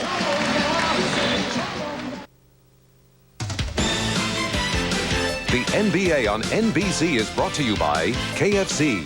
Try the Colonel's new rotisserie gold chicken. At KFC, we do chicken right. By Gatorade Thirst Quencher. Nothing quenches that deep down body thirst better than Gatorade. And by Acura. Some things are worth the price. Noise level up. The earplugs are in here at the Seattle Coliseum. Sonics going back to the first half, outscoring Denver 11-1. And they've opened a 9-point lead. Mutombo with 7. They just seem to not be able to find the play they want. Dan Issel saying the defense of Seattle taking away what they want to do. Out of bounds to Seattle.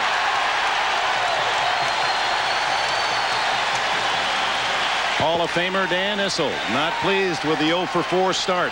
Went into the Hall of Fame last year with our NBC colleagues Julius Erving and Bill Walton. See if the Nuggets now can raise their defensive level and make the Sonics become a perimeter team again, get a few misses. Ruled a block. Rechecking the official statistics, they gave Mutombo another block in the first half, so he has 4 to give him 27, 2 under the 5-game playoff record in the NBA. Abdul Rauf, who has not been able to score, he's out of the ball game. Robert Pack is in. 6 on the shot clock. Kendall Gill over Stiff. 13-1 the run for Seattle.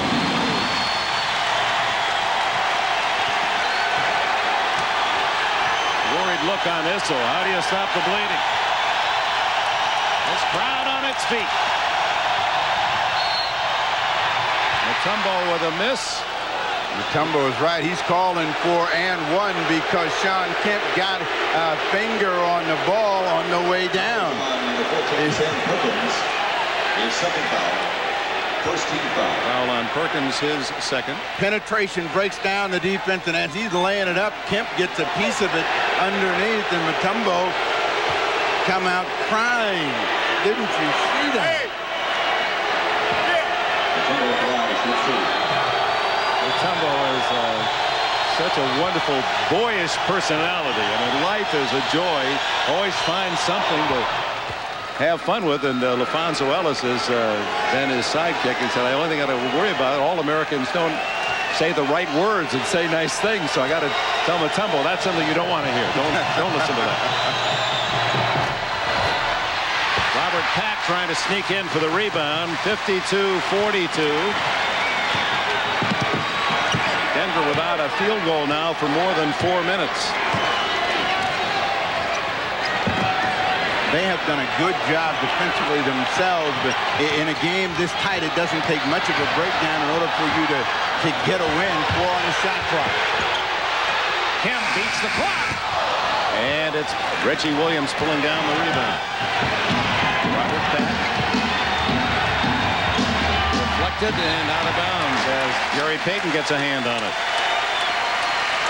Go back to the Mutombo argument on goaltending. Right there, and he felt it was on the way down, or maybe it even hit the glass, but Sean Kemp gets away with a block on that. Alfonso Ellis, Brian Stiff, good work, and Reggie Williams is the open shooter. That's the first goal for Denver in about 4.5 minutes. And Reggie Williams, who had 30 points in Game 3, really needs to strike a match and get hot, keep his team close. 8-point Seattle lead. 8 minutes to go in the third. Payton against Pack. Pack with a good defensive effort in this possession comes up with a steal. Reggie Williams with a loose ball. A little bit of mugging of Payton is the way some of the fans here in Seattle saw that.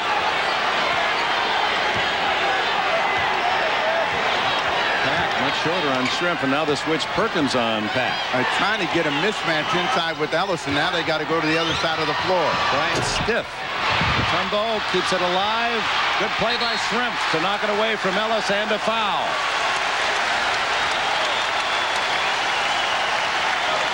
Foul on Alfonso Ellis.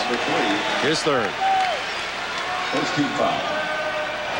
So a bevy of players with 3 fouls in the game. No one with 4 yet. Payton.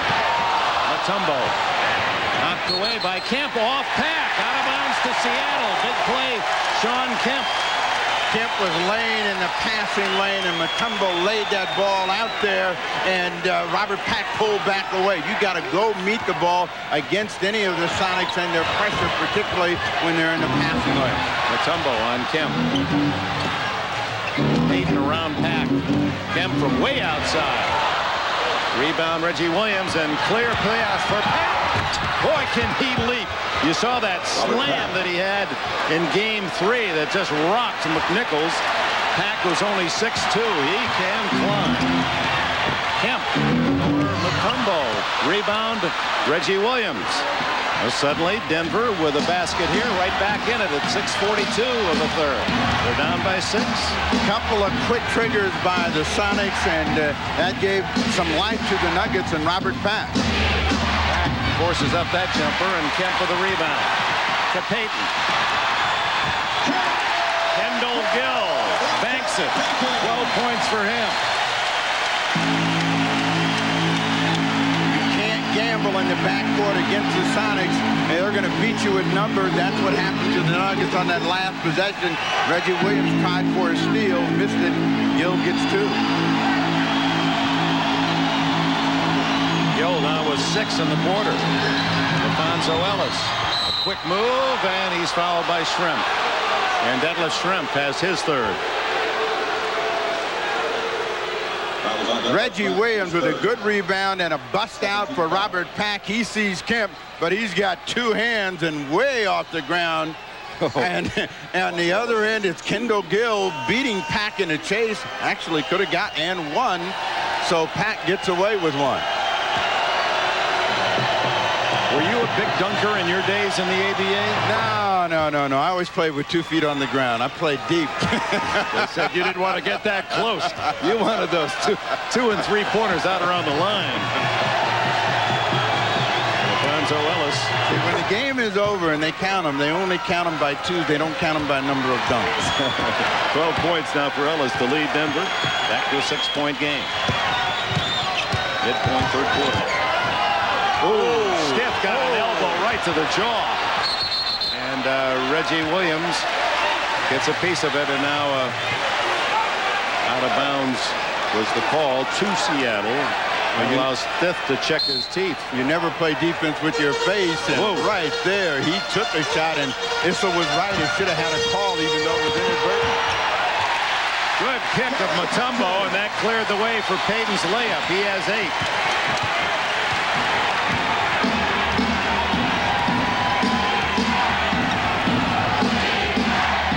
Payton with the body. His 4th. He becomes the first player with 4. Shrimp and Cage of the Sonics with 3. Ellis, Rogers, Mutombo with 3 for Denver. Trying to keep his body on him. He just leans a little bit too much. Doesn't allow Pack any kind of a lane. So the call goes against Gary Payton.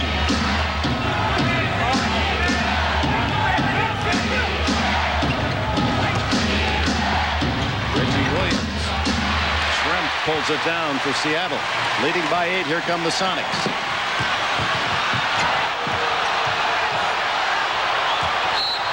And that's going to be on whom? Shrimp and Williams. That could have almost gone as a double foul. Williams gets his 3rd. They were elbowing down the court. Sticking on Detlef Shrimp and all the way, and then after he gets rid of the ball, gives him a little push, and we have seen worse that has gone undetected. Shrimp again has size on Williams and height to Gill. Partially blocked by Stiff. Pack breaks out. No numbers here. Even though they don't want to get in an up-and-down game, the Nuggets got to look for some cheap scores. They got to get a few bust-outs.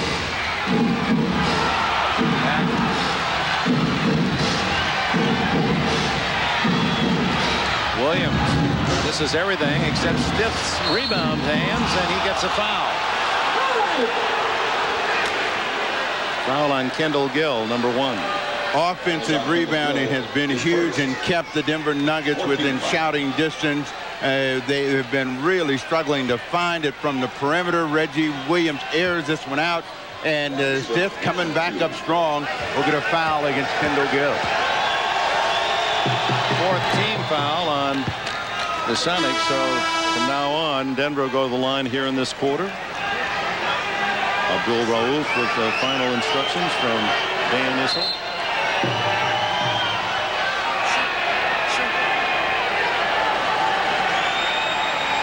Stith had gone 1 for 2 from the line prior to this, and 0 for 5 from the floor. Dan Issel is looking for a hot hand. Mahmoud is his best deep perimeter player. He's got to see him catch a torch if they got a chance to win this. Sonics by 6. Stolen by Reggie Williams. Nuggets have more than held their own defensively, and they forced some turnovers.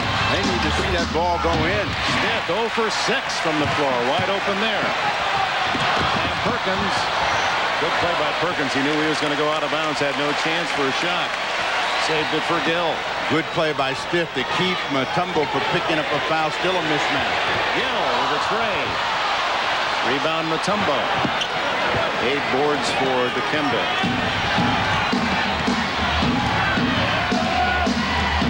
It's hard for the Nuggets to pass up that early temptation and not take that quick shot. They want to come back and get in a half-court set, but they haven't really gotten anything out of it. 5 on the shot clock, Mutombo. And he gets the foul off Kemp. Sean Kemp with his third. Foul is on Sean Kemp, his third. Mutombo, and you're never sure which way he's going to go. This time he wheels and surprises Kemp. He thought he was going to be able to get a block, and he actually had him going underneath the basket. That was going to be a tough try. Kemp not happy with the call. McMillan into the Sonic line. Dikembe Mutombo. He is 1 for 4 today.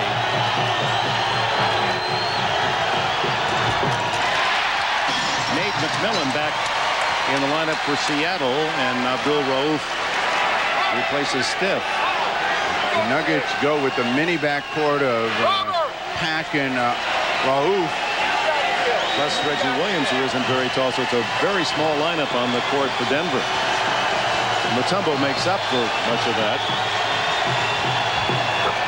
Gets 1 out of 2. It's a 5-point game with 3.5 to go in the third.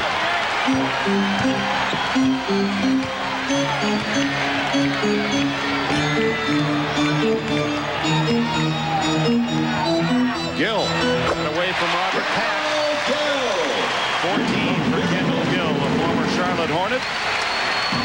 Gill has been the hot hand that George Karl has been looking for. He's got 8 1/4, 14 in the game, and it has been the difference in terms of separation on the scoreboard. On the switch, Kemp against Abdul Rauf. Knocked away by Payton, and Pack is hurt. Payton scores 60-51. Robert Pack writhing in pain. He really hit the court awkwardly. Right hip. They lay that ball out, and the Sonics are so good at getting in the passing lane, and Pack was up in the air and rolled off the shoulders of Gary Payton, who went on for the easy score. But this is sure to be some sort of a hip pointer for Robert Pack as bang. And he immediately grabs the left side. They'll take the full timeout. 2:45 left in the third.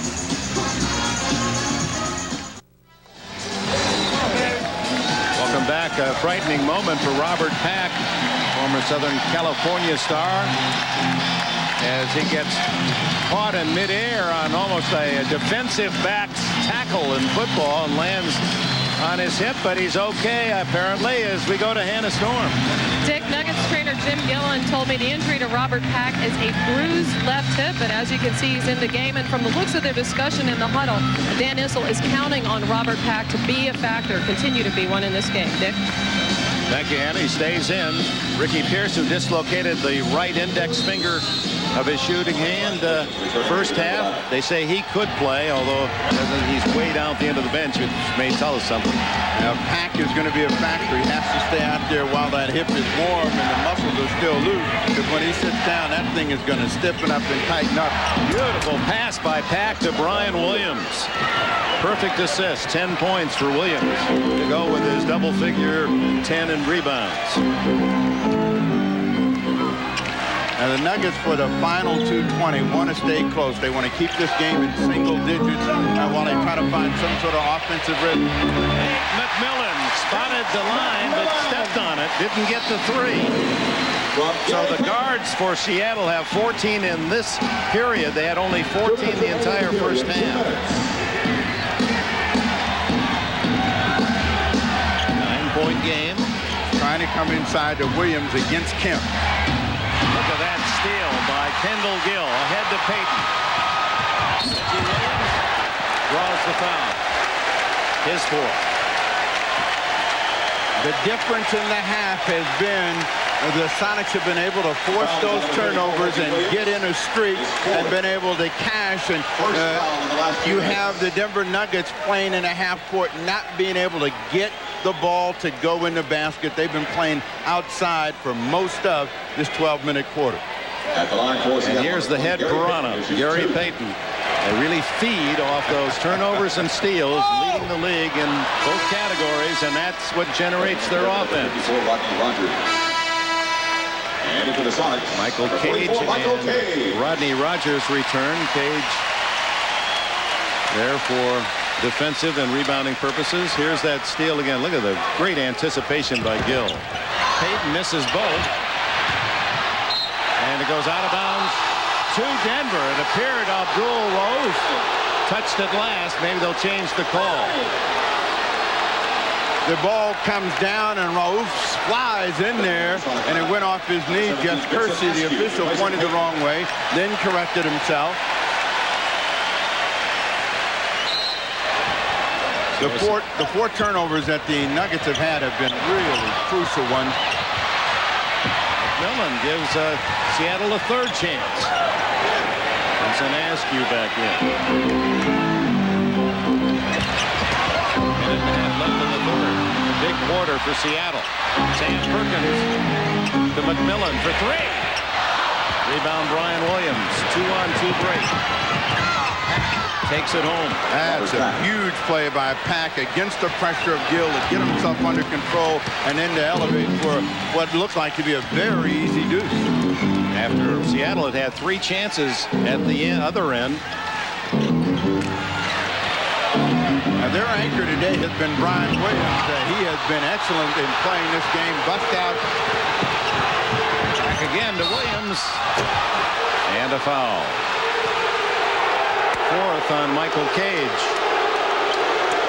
Fans wanted a foul at the other end. They had been stuck in a half-court game without the ability to get something easy, and Pack takes that one and goes all the way himself. And after a miss, Pack again in a position to make something happen, leaves it for Williams back on the line.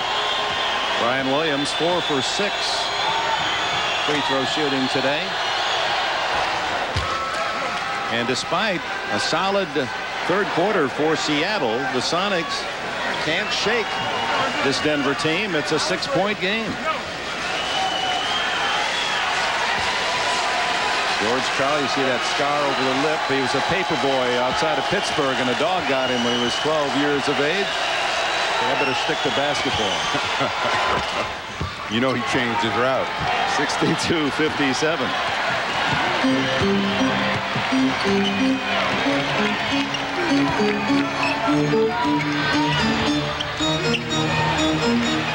Final seconds of the third quarter. Gill. Nice pass, and Cage is fouled by Brian Williams. That'll be his third. That was number 8, Brian Williams, his third. Nice pass down on the baseline after Kendall Gill makes the defense adjust, drops it inside. You got to, again, remember who's shooting the basketball. That's Michael Cage. He doesn't finish a lot of his opportunities, so you want to make sure that he sees Mutombo in front of him rather than foul him from the rear. That's 48%. He misses the first one from the line.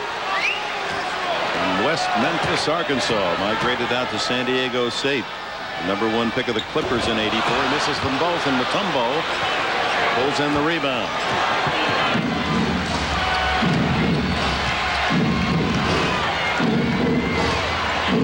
About 8-second difference between the shot and game clock. It's a big trip for Denver. Trying to pull it within 3. Rogers has it knocked away. 4 seconds. Pack has to hurry too. It counts, and he is fouled. Oh my! As Dan Issel said about Pack, he's either going to make it happen or he isn't. And against the clock, he just put his head down and said, I'm coming to the rim. I don't care who's in front. Look at the elevation, and then a little change with the ball. Perkins with a foul, his third. Boy, that's that leaping ability. He was, buddy Chick Hearn would say, the elevator stopped up there on the 7th floor. Everyone else fell down to 6 and 5, and he went up to 8 and scored.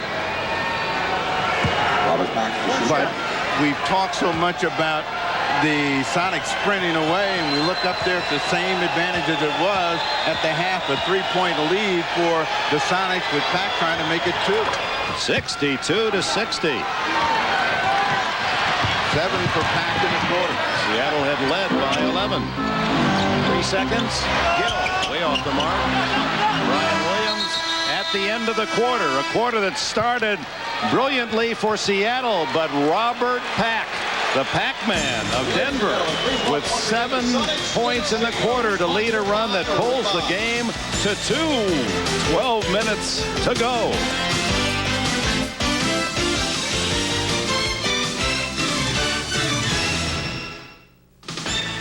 This copyrighted telecast of the National Basketball Association may not be retransmitted, reproduced, or rebroadcast without the express written consent of the NBA.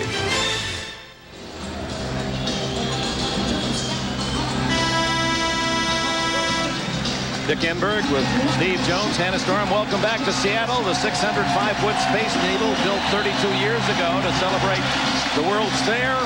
But through the years, 32 years, reduced in price and size, but not in importance here for NBC, the NBA, and an entire season for one of these teams comes down to this last quarter. 2 points separate them. Favored Seattle with its hands full with the Denver Nuggets, 62-60. Ricky Pierce has reemerged, so we'll find out whether that dislocated index finger on the right hand affects him as he tries to help them get some firepower. McMillan for 2, rattles out, and Brian Stith embraces the rebound.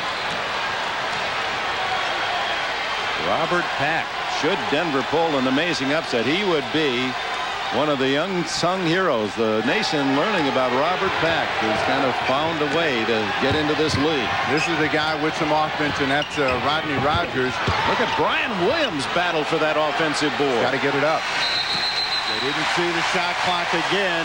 It was at 3 when Williams got it. Pack had a chance for a 3 and wasn't aware of the time. Well, the air ball and the shot didn't touch iron, so the clock continued to run. Number 8 seed in the 5-game series has never beaten number 1 ever. Pierce. Michael Cage gets the offensive rebound. They've played 20 series between 1 and 8, and somebody at the 8 spot is finally going to break through. They get a foul against, I think it's Robert Pack. Reaching in, yes, Pack. And of course, tomorrow here on NBC, Game 1 will feature number 1 against number 8. Pack showing you some strength as he just yanked a big, strong Vincent Askew off that ball, and Askew goes to the line for the first time this afternoon. And don't forget that triple-header tomorrow that begins with number 1 seed in the East Atlanta against number 8 Miami. Then we'll be in Houston as the Phoenix Suns and Charles Barkley take on Hakeem Olajuwon. And then the Knicks and the Bulls. Marvin Matt will be bringing you that one from Madison Square Garden. Tom Hammond and Bill Walton. will start the day in Atlanta. Tom Hammonds plays here for Denver. Vincent Askew with the 2 free throws, 64-60. First points of this fourth quarter. And the pressure on defensively by Seattle in the backcourt. This crowd doing everything it can to help. The pace of this game has been in favor of the Nuggets, and we know that Seattle does not do well in games under 90 points. Ooh, dangerous pass. Robert Pack hanging for a 15-footer. 13 points for Pack. On the season, average 9.5. John Kemp from the side. Cage and Williams, and Brian Williams wins that fight. He has 14 boards. Rogers looks for a 3. He likes the 3. Brian Williams follows it home. It's tied at 64 with 10:09 to go. What a rally by Denver, down by 11 in the third quarter. It looked as if Seattle finally had put all the pieces together, but Denver had trouble with a young team. Now they believe they can win. And the Sonics were supposed to have the deeper, better bench, a more proven, and it has been the bench of the Nuggets that's been the big difference. That call goes to Seattle out of bounds. Mutombo could not save it. There's a timeout. 9:48 left in the fourth. Brian Williams keeping that ball alive for Denver, and their second chance points have kept them in the ball game, and he has been huge on the boards. If the ball has been up in the air, Brian Williams has somehow been around, 2 hands and a cap. Dan Issel got to be off the seat with that. 15 points, 14 rebounds.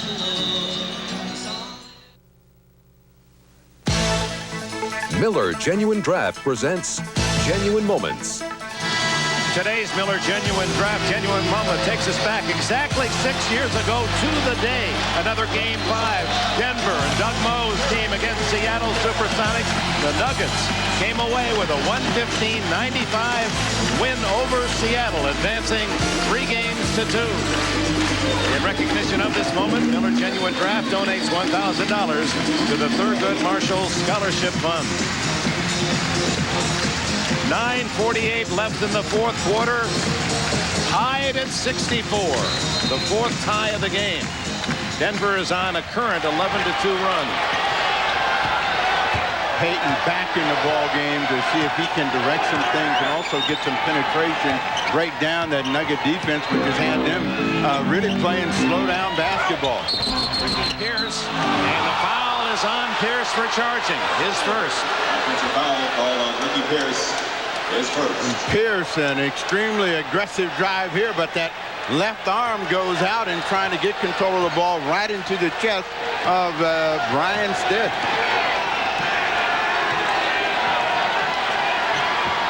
Robert Pack into dunk, and Denver has the lead. Good exchange.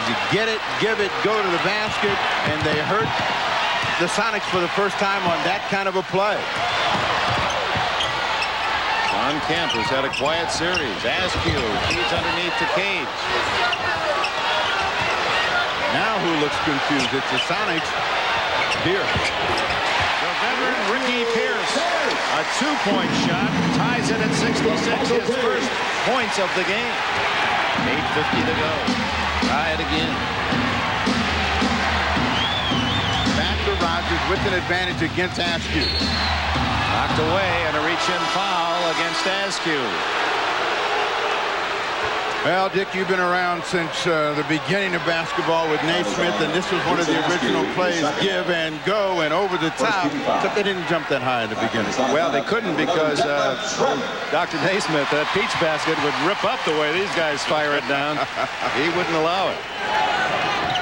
Pack and Williams have been the story for the Denver Nuggets, and they have really kept them in the ball game with the play off the bench. Meanwhile, George Karl goes to that deep bench of his, and Shrimp and Perkins come in. Stiff. And another foul. Perkins, fourth. Foul is on Sam Perkins, his fourth. George Karl was right. They weren't going to be overwhelmed. it was going to be a tight game. I don't think he thought it was going to be armpit time, however. Not this late to be this tight, or in fact to be behind. 67-66. Stith now with his 4 points. And they've all been free throws. A lot of clock watching now. It ticks away on the season for one of these teams. Both teams have been very aggressive at the defensive end, and the Nuggets have really been successful in keeping them away from half-court layups. Foul is on Robert Pack. The foul is on Pack, not Rogers. The second on Robert Pack. Reminder, tomorrow night, following our NBA playoff triple-header action, continues on NBC, an all-new Sequest adventure. Then stick around for the box office blockbuster Thelma and Louise, starring Susan Sarandon and Oscar-winning Gina Davis. Take the ride of your life with Thelma and Louise after Sequest tomorrow night here on NBC. Detlef Schrempf. Crowd has been spoiled through the regular season by the Sonic success and the dominating wins here. They're all nervous and telling these players, play like you want to win, and they want to win, but this other team in blue is playing inspired basketball right now, and they think they have a shot at it. Well, Seattle losing only 4 times all year, 37-4 at home.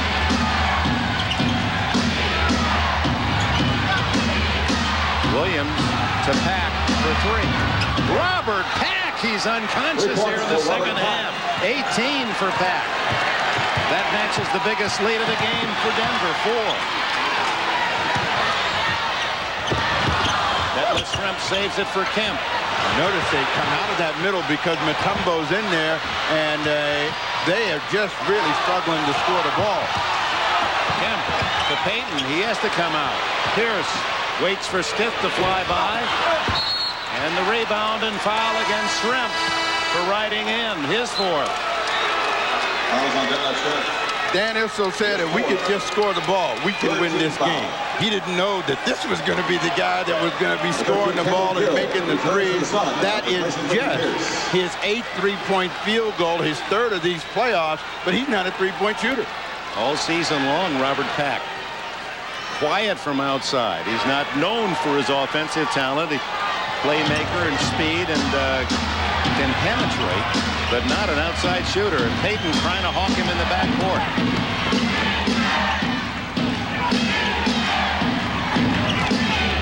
Pack was the man down on his back in pain when he was toppled on that play with Payton. Stith inside. Oh, a power move by the 6'5" Stith. 73-67, the biggest deficit of the game for favored Seattle. 7 minutes to go. And the foul. The Denver Nuggets have the Sonics jumping off their feet and running at everything, and that allows penetration for Stith, and he's able to get it off the glass to build that lead. Dan Issel couldn't be in a better position. The NBA on NBC is brought to you by Miller Lite. Great taste, less filling. Can your beer do this? By Mita, maker of reliable copiers and plain paper fax machines. The times demand Mita. And by Nissan, it's time to expect more from a car.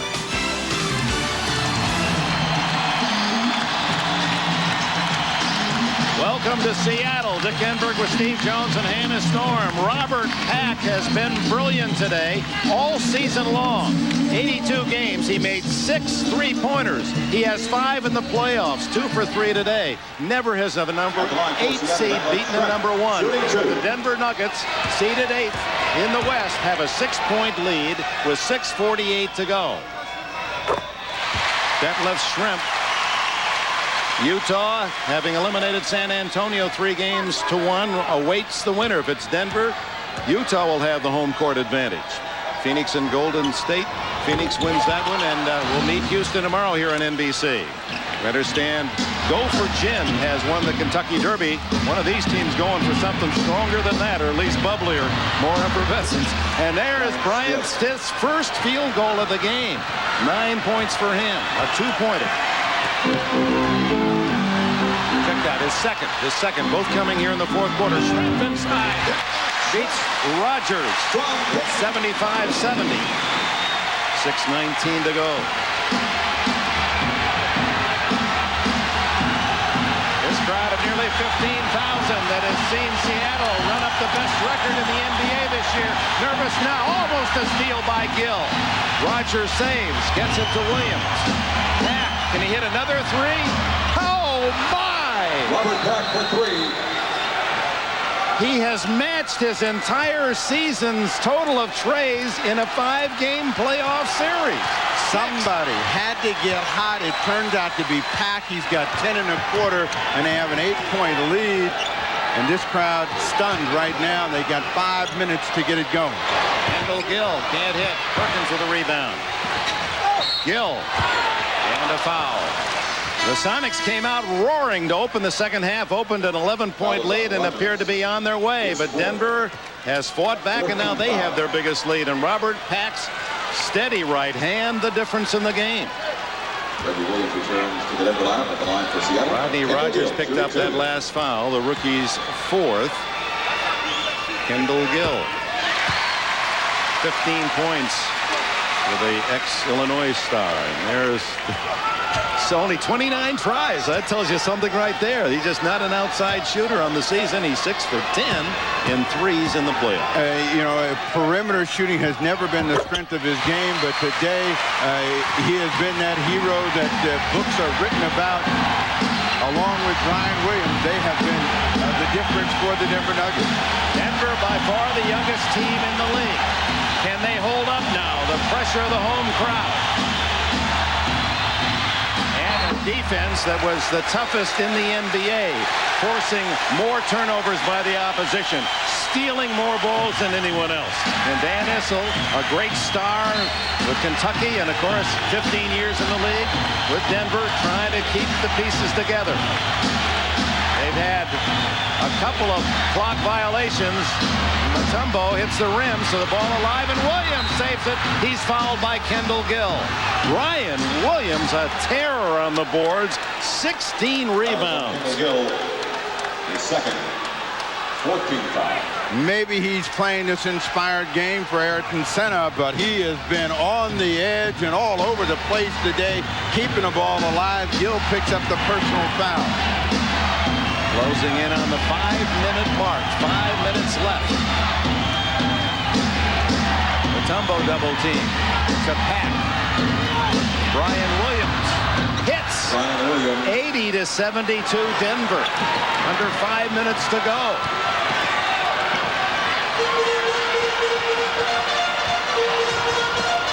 Kemp to Perkins, the three-point shooter. He's got another.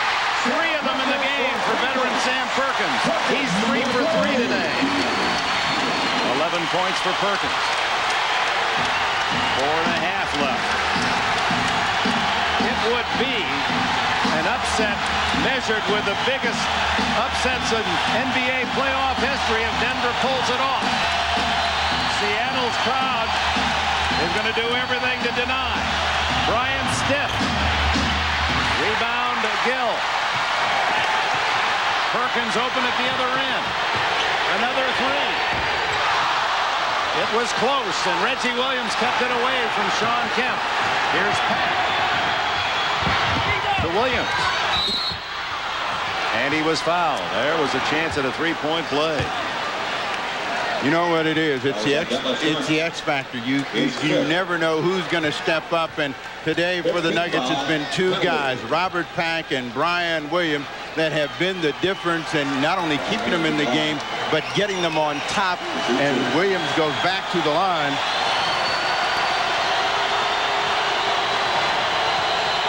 He has 17 rebounds. He has 17 points.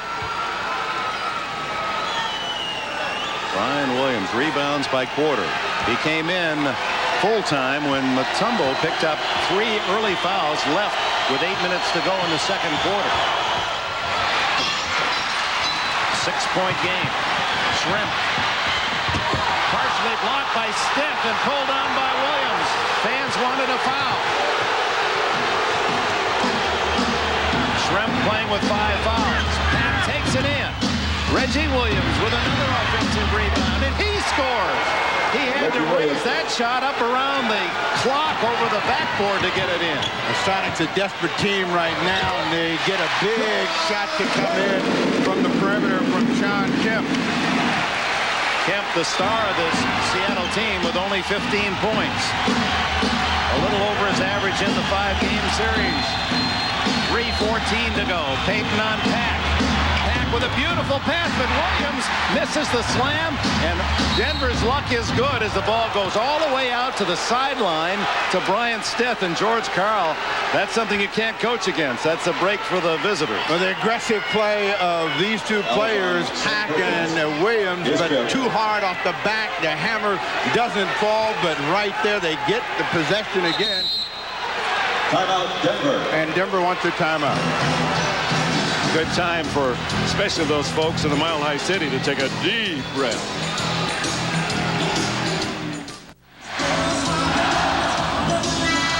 Underdog Denver leads by 6 with 3 minutes and change remaining. Only 4 other teams in NBA playoff history have rallied from 0-2 down. That's what Denver's trying to do. Suns did it against the Lakers last year.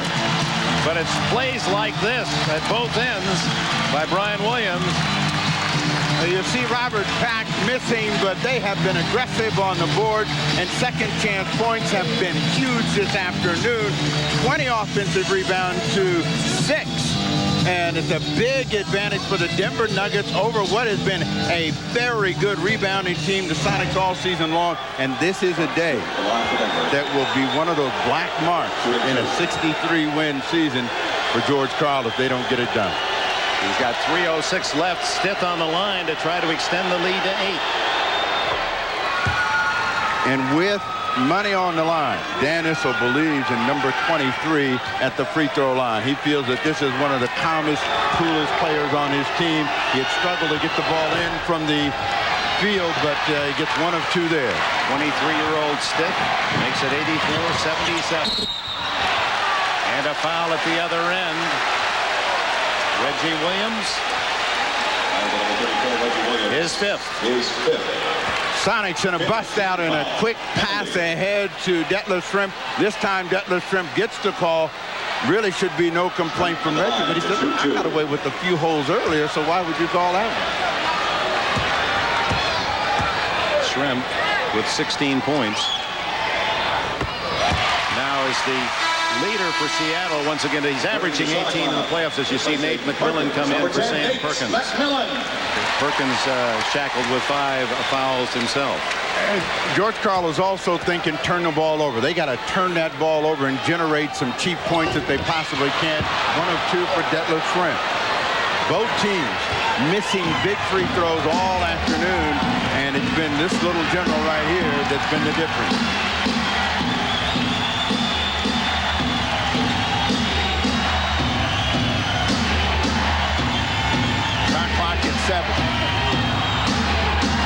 At 3, knocked away by Schrempf, and a 20-second timeout beat the buzzer.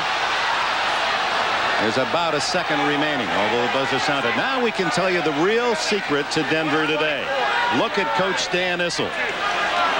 He played and was an All-America at Kentucky for the legendary Adolph Rupp, and Rupp always wore a brown suit. I asked him yesterday, what did you learn from the Baron? He said, 1, a work ethic, and 2, the brown suit. He said, we wore that in Game 3, Denver won in Denver. We wore it in Game 4, and he hustled to get it clean for this Game 5.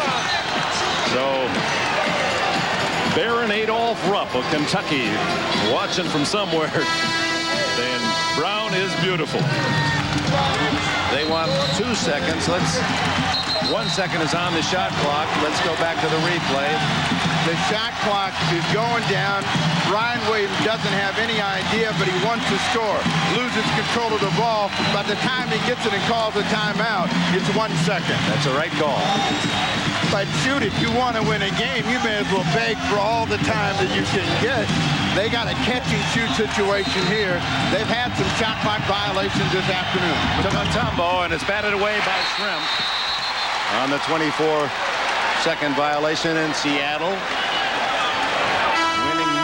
changed this year with its defense. It's the number 5 offense in the league and the number 6 defense, Seattle. And their defense really keyed the way they play at the offensive end. Everyone that has seen the Sonics play said if you can slow them down and you can take care of the basketball, you can beat them. And that's what the Denver Nuggets are trying to do. Keep this slow dance going for another 2:26. Gill. Kendall Gill through Mount Mutombo. 84-80. 2:16 to go. Hardly a soul sitting here at the Seattle Coliseum.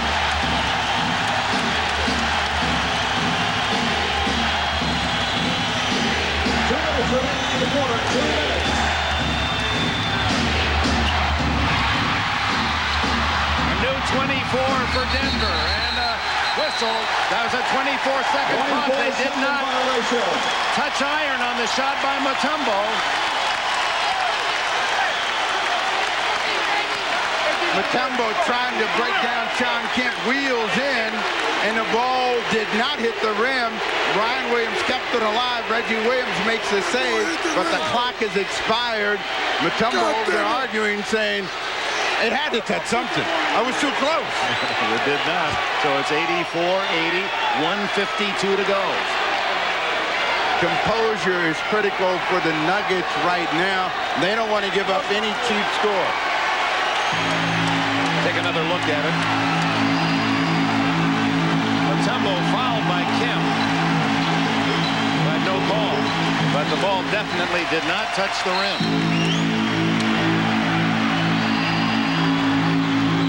And Perkins, the three-point threat.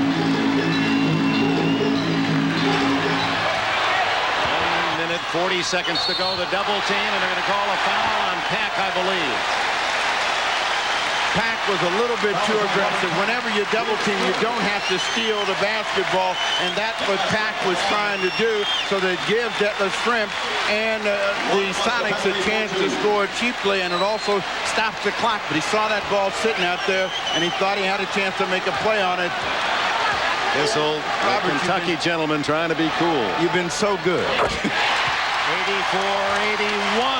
Denver's lead. Last year, the Phoenix Suns had to go to OT to put away the Lakers in Game 5. And that was the number 8 seed, scaring them to death. So Alfonso Ellis will come in, replace it, as Dan Issel is thinking, I got to close down the middle. I got to keep my rebound advantage. Free throws, both teams ugly this afternoon. Schrempf hits them both. It's a basket game with 1:40 to go. Payton, one of the superb defenders in the NBA, pressuring Pack.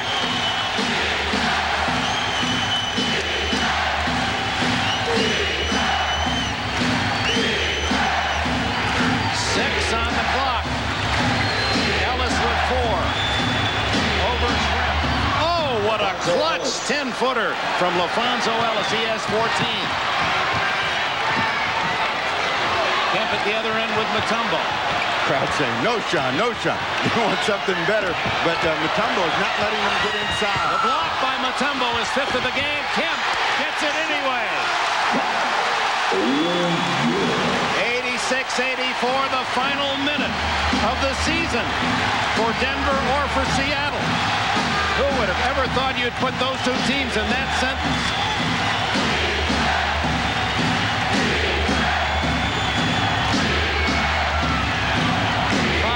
On the clock. Williams off balance. Rebound Gill. To Payton. Tie it up.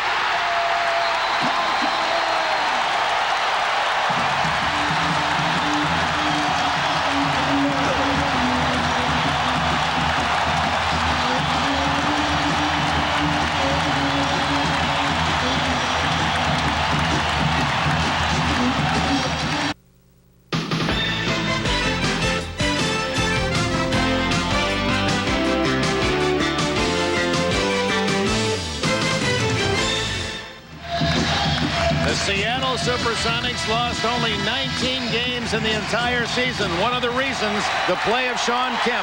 Shot blocked. And Dikembe Mutombo rejected the first one, but Kemp wanted that one and was not going to be denied. That brought him within 2. And then after a shot clock miss, the Sonics are on a bust out, and it's Gary Payton tying it up, and they have the crowd on their feet thinking that they have a little momentum. They scored 4 in a row. They might be able to win in regulation. 86, 35 seconds to go. And a 20-second timeout called by Denver, having trouble inbounding the ball against the pressure defense. Now, Dan Issel's team this year trying to do something that's so out of character for Denver. Since 1990, 166 road games played by the Nuggets. They won only 31. And here they're trying to win number 32 on the road against the best record in the NBA to advance to the next round. We'll be right back. You play 82 games of the regular season to get into the playoffs. 16 make it, some with high seeds, some with low. And you play the first round of 5, and now you're down to the final seconds, and the game is tied. And who wants the shot that will take you to the next round? Utah awaits the winner today. First priority for Dan Issel and his Denver Nuggets is to inbound the ball. They tried it underneath their own hoop, realized that might be a huge mistake for them, so they're going to take it at half court. They've got 1 timeout left. The Sonics have 3 and 20. Mahmoud Abdul-Rauf comes into the game, and he, of course, is in there to make some free throws should he get fouled. Well, the best free throw shooter in the league, Abdul-Rauf of Denver, now on the floor. Reggie Williams, by far the most experienced NBA player on this kiddie core Denver team. It's going to be around for a long time. We're going to be talking about these Nuggets for many years. Franchise building a real powerhouse. Robert Pack has had an extraordinary day here in Seattle with 21 points.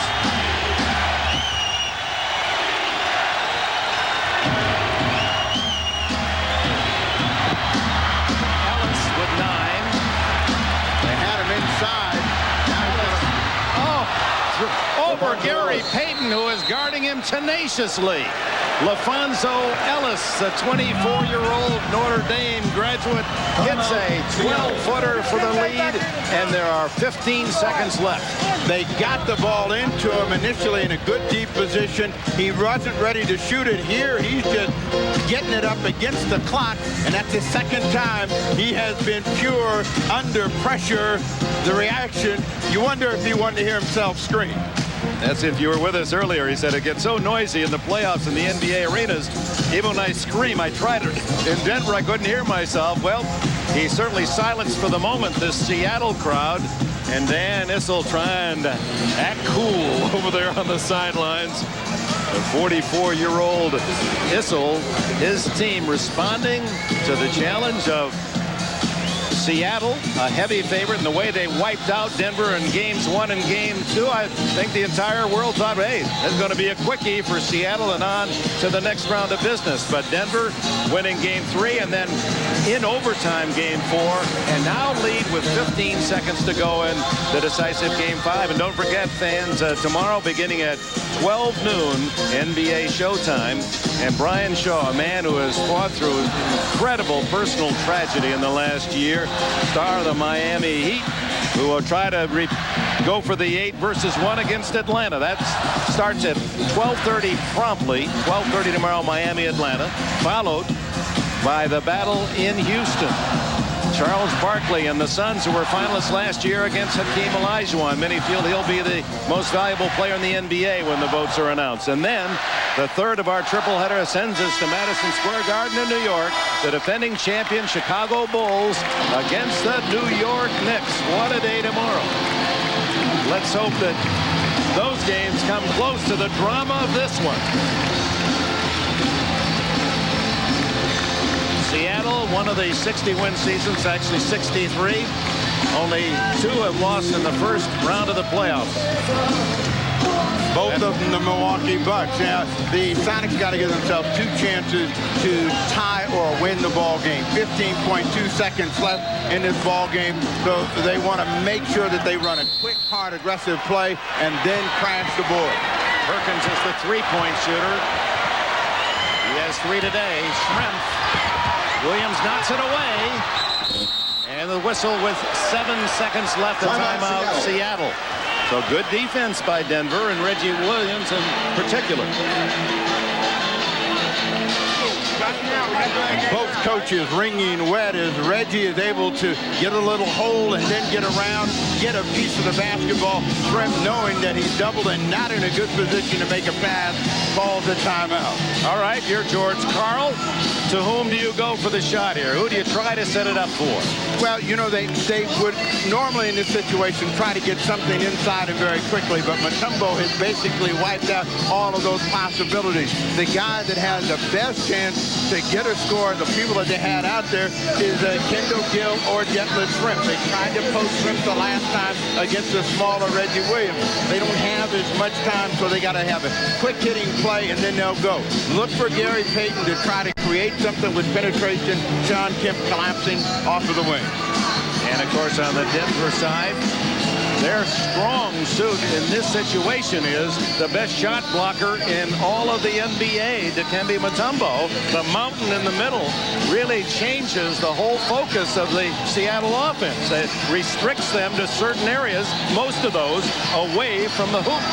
George Karl did not want this to come down to a one-possession basketball game, but that is where he is right now.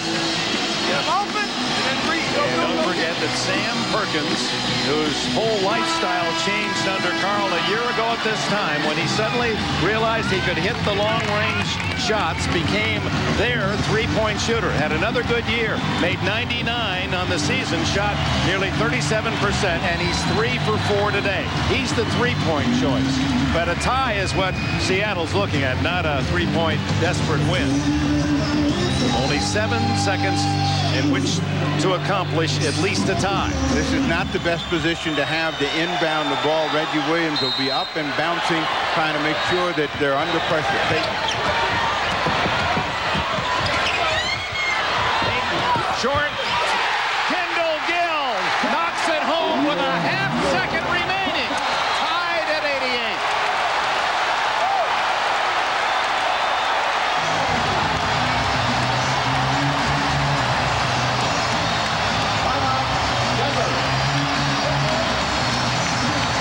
The offensive rebounds have not been the story for the Sonics today. Payton is short with this, and all of this time they've been able to keep him from getting second effort. The outstretched hands of Kendall Gill, and he is worth the trade for all of these people in Seattle right now. And the irony of it is that because of Mutombo, the shot is short and becomes a good pass. Doesn't even get to the rim. And that allows Gill to slip in and make the shot. 20 points for Kendall Gill to lead Seattle. And for George Karl, what must be boiling underneath? How could he be so unemotional? It's exactly the way he drew it up, and not the way that Dan Issel saw the game coming to a conclusion. 0.5 of a second left. And it's only a desperation chance for Denver. It appears we're headed for overtime unless something miraculous happens.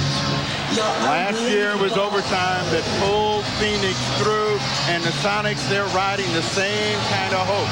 Phoenix won 62 last year, 63 for the Sonics this year, and they are hoping that this last basket, which they got on a miss from Gary Payton, is their omen and their sign that they can get out of this tough first round and get on with what they think is the business of winning a championship this year. It is interesting. You brought up the Suns against the Lakers a year ago. Just to remind fans, that game came down to the final shot taken by the Lakers.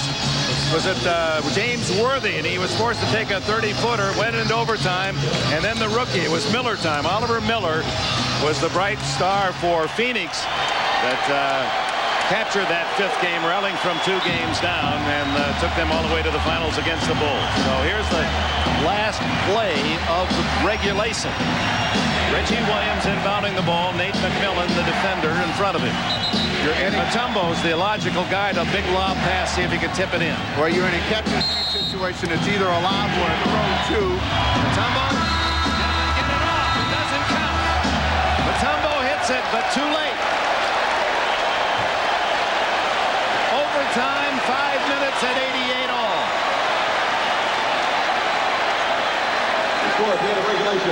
Catch and shoot is what this situation calls for under NBA rules. He caught it, wheeled, but the ball was still in his hand.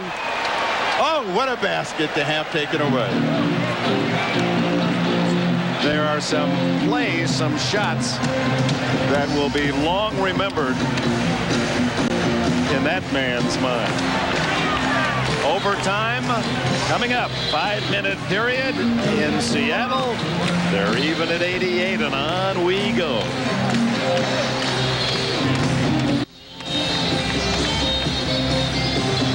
A new game of 5 minutes in overtime. Think about it, if you will, fans. The last second of this game, in the last second plus a tenth, well, actually, in the last 6/10 of a second, Kendall Gill scored to tie, and Mutombo, a tenth of a second too late, scored what could have been the winner. The last time they played overtime was game 4. The Sonics got the first basket and were overwhelmed in the 5-minute period, 12-3. Fouls will be a factor, and we'll update that for you as soon as we can. Don't forget, Shrimp has 5 for Seattle, and Reggie Williams has 5 for Denver. Mutombo tips to Pack. Pack, Reggie Williams, LaFonso Ellis, Bryant Stiff, and Mutombo for Denver. Hayden, Shrimp, Perkins, Gill, and Kemp, Seattle. In a game like this, at this point, you want to try to move the ball, move people as quickly as you can. Working against the clock again. It's at 5 seconds for LaFonso Ellis. And for 3 is going to miss everything. And there's the 24-second buzzer. So again, that's about 5 times that the Seattle defense has forced the turnover on the 24. The Nuggets' plan is to use as much time, but they forget that there's 24 seconds to shoot, and they're playing like they got a 30-second clock, and they're getting the ball in a position with about 4 seconds, and no one's aware where the clock is. Seattle up by 11 early in the first half, and then it was an 8-point lead for Denver late in the game, and Shrimp misses the easy shot from close range. Mutombo pulls it down for Denver. They know that Williams has 5, and that's the best place where they're going to go to try to get a score. Wrestling match between Ellis and Sam Perkins as he tried to break him down. Clock at 5. Ball goes out of bounds. 4 seconds left for the Nuggets to get off a shot. Brian Williams checking in. Was Detlef Shrimp thinking about Mutombo? He never saw him. He just missed that one. Hit the back of the rim. And he'd love to have that one back. Tip out of the game, Williams in. Only 1 game today, but 3 tomorrow on NBC beginning at noon. Let's hope it's got some of this excitement. Not much time for Ellis. And another 24-second, and how Kemp was able to defend without fouling there is something that Coach Issel is wondering. Control at the offensive end is critical, and LaFonso Ellis really wasn't under control, trying to make an attempt, and Kemp was able to get his hand on top of the ball. Issel can't believe, no call. So 2 possessions for Seattle in overtime, for Denver, both end in a 24-second violation, and Kendall Gill, who shot tied it at the closing buzzer, has the first points in overtime. 22 for Gill to lead all scores. 3.5 left in overtime. Mutombo. Batted out goaltending. I believe it was Kemp who had his hand higher than the rest. 90-90. It looks like this hoop is going to go to Williams as he active on the glass, gets a tip on it, and he knocks that ball away. Sean Kemp. And they give the basket to Mutombo.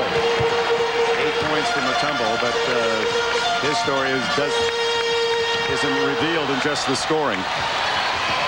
Kemp with Mutombo. Wide open Payton got away from Pat. Good assist from Sean Kemp. One of the few times they were able to move Mutombo out of the lane and have a cutter come in. Good exchange between the two All-Stars, Kemp and Payton. Kendall Gill has left his man, so Reggie Williams wide open For a three. He hits it. And Denver takes the lead 93-92. The veteran Reggie Williams with 11. 2:38 to go. Kemp and Mutombo again. And Kemp rolls it in. 94-93 Seattle.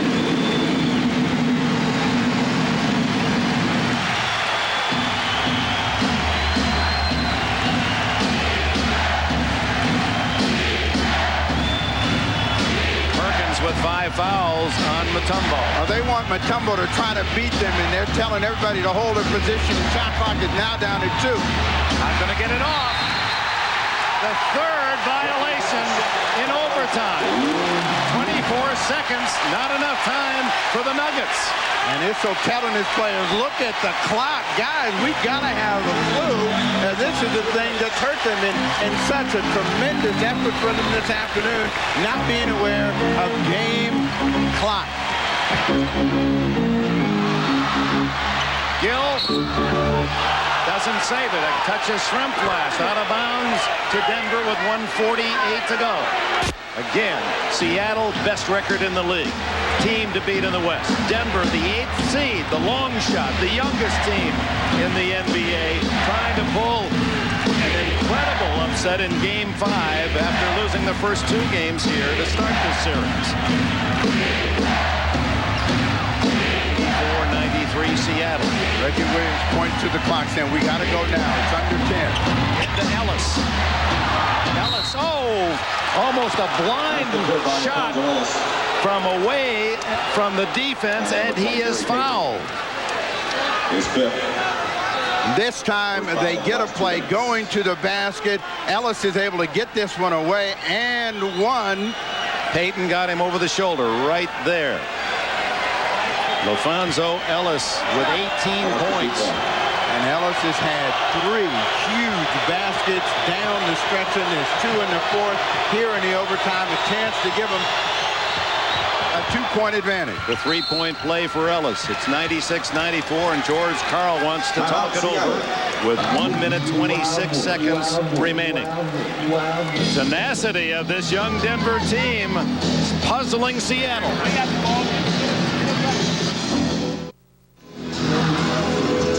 Been tied 8 times, 13 lead changes. Denver currently by 2. Here's a look at the West. Utah, with its 3 games to 1 win of the Spurs, awaits either Seattle at home in the Game 1 of the second round, or they will play at Seattle. It's Phoenix and Houston in the bottom half of the brackets, and they'll face off tomorrow at the Summit. That'll be the middle game of our triple header. Here's the foul situation. Reggie Williams, 1 away from disqualification.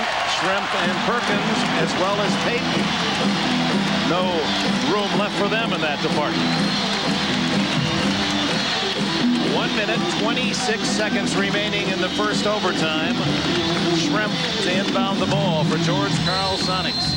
Well, everyone said in the West, this Denver Nugget team was the least likely chance to have a chance to advance when there were about 5 teams that could win it all. Near steal.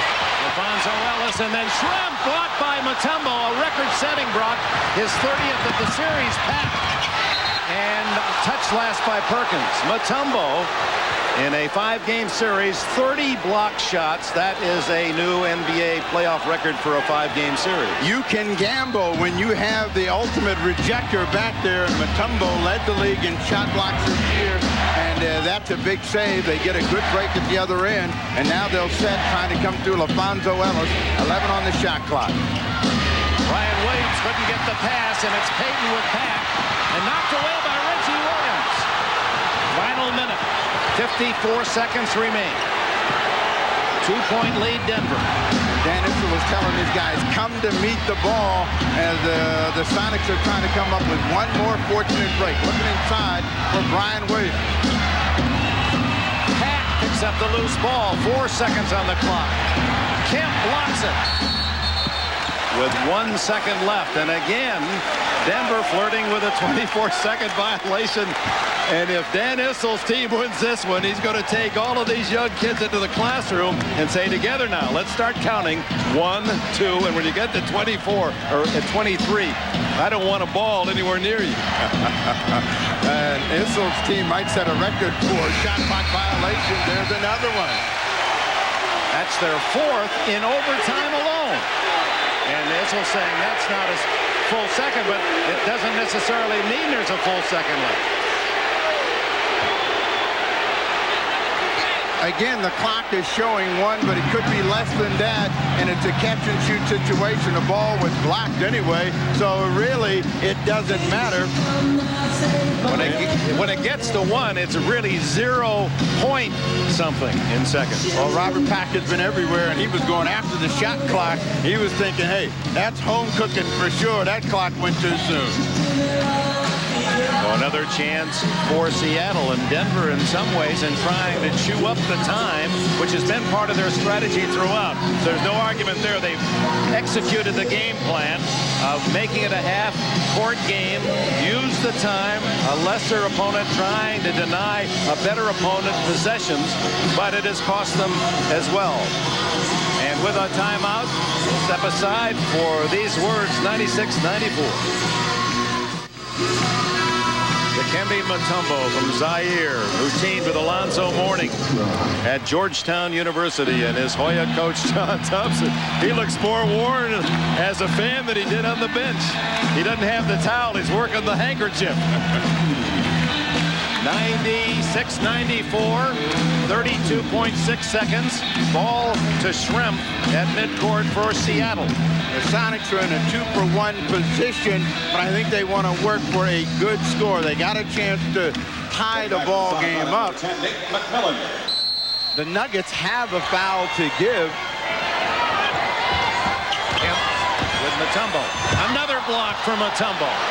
28 seconds left, so there's about 5-second difference in the shot and game clocks. Sonics looking to make a turnover. And the foul by Kendall Gill stops the clock with 18.7 seconds and puts Robert back on the line. Have I told you we're on tomorrow with 3 games starting at noon?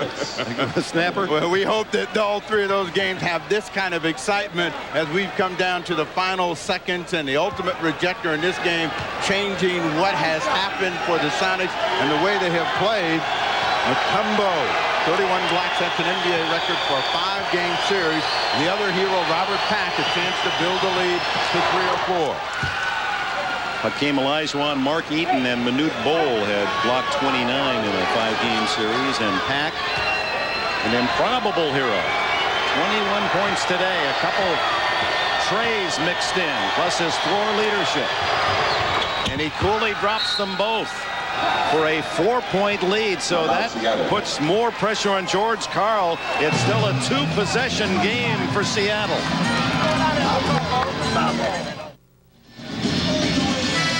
Dikembe Mutombo, his defense, 8 blocks to match his 8 of game 4. 14 rebounds and 8 points. And here against Sean Kemp. Sean Kemp with a good quickness advantage, but Mutombo with the recovery and the long arms wipes it away, and he strides to the sideline saying, hey, boy, ride me the rest of the way, and we'll get to the semifinals of the Western Conference. There's his dominance, set a NBA 5-game series record. Marks that Bill Russell, the great Celtic, would have enjoyed seeing. Now it has to be a quick move by Seattle because they've got to score and find a way to get the ball back. Go get a delay of game, Denver Nuggets do, but the Nuggets still have a foul to give. So they were in real trouble, and they want possession of the ball. That's all they want is possession of the basketball. They don't want to give up a 3. And Perkins shoots the 2, blocked by Brian Williams, recovered by Gill. 8 seconds, Perkins batted back out. McMillan, another 3, way short. That's it. Mutombo embraces the the ball, and the unlikely upset, one of the great upsets in NBA playoff history. The 8th seed, a team that was 2 games over 500 on the season. The Denver Nuggets, youngest in the NBA, have beaten the team with the best record in the NBA, the Seattle Supersonics. And Dikembe Mutombo, one of the stars. Hannah Storm. Robert, your teammate Dikembe Mutombo laying prone on the floor in emotion. This is the biggest first-round upset in NBA playoff history. Can you describe your emotions? The emotion is running real high right now. We all played hard. We knew if we won the 2 at home, anything could happen in Game 5. And we came out, played a lot of heart. I'm just proud of all the guys. In the 3rd quarter, you went down so hard and you bruised your left hip. But then in that timeout, the coach looked at you, and it looked like he was looking to you to get the offense on track. At that point, you really took the game over. Definitely. He wanted to know if I could still go, and there's no way I was coming out the game at that point. He wanted me to get the ball, take control of the offense, and make sure we were doing something every time down court. I was able to do that, and it turned out in the victory. Robert, how did you guys maintain your confidence and your composure? They came out with that big run in the 3rd quarter. Here you are. You're in overtime. You're in Seattle. You're a huge underdog. How did you maintain faith in yourself? I think we maintained it by being able to withstand the first 5 minutes of the game. When the crowd was really into it, we was able to withstand that, and from there on, we had our confidence at a high level, and we really came out, played hard, and got the job done. Although you gave your coach a bit of a heart attack there with 4 shot clock violations in overtime. Definitely, that's something we have to work on and execute better. We were fortunate to get away with all those shot clock violations, but we pulled it out, and we're going to Utah. I know this is an emotional high for you, but is it possible to look ahead to that Utah series? What do you see there? It's another veteran team just waiting for you. It's definitely another veteran team, and a lot of things we did in this series we have to work on to do better, execute better, and definitely can't get a lot of shot clock violations like we did tonight, but we're going to enjoy this one and get ready for Utah. Robert, congratulations on a spectacular performance. Dick? Thank you, and we're with Dan Issel, the University of Kentucky star, who told us yesterday that in the last 21 years, you've seen every Kentucky Derby either in person or on television. The last time that you did see when you picked Sham, and that was the year Secretariat won. Hey, they called you the horse, and on Derby Day, you need some roses around your neck. I'll tell you what. I hope I miss a whole lot more of the Kentucky Derbies. This is a whole lot more fun than going to the Derby. But I'll tell you guys something. I did this for 4 years over here with you all before I start coaching this team. You don't sweat as much over here as you do over Well, there. you are wringing wet, and probably the biggest reason is time. Your team had trouble watching the clock today. Well, I think that showed our inexperience, Steve. I think that in the big games, you lose sight of the shot clock. You really don't know exactly what's happening. You're trying to get to the basket, but I couldn't be proud of our kids. They did a great job.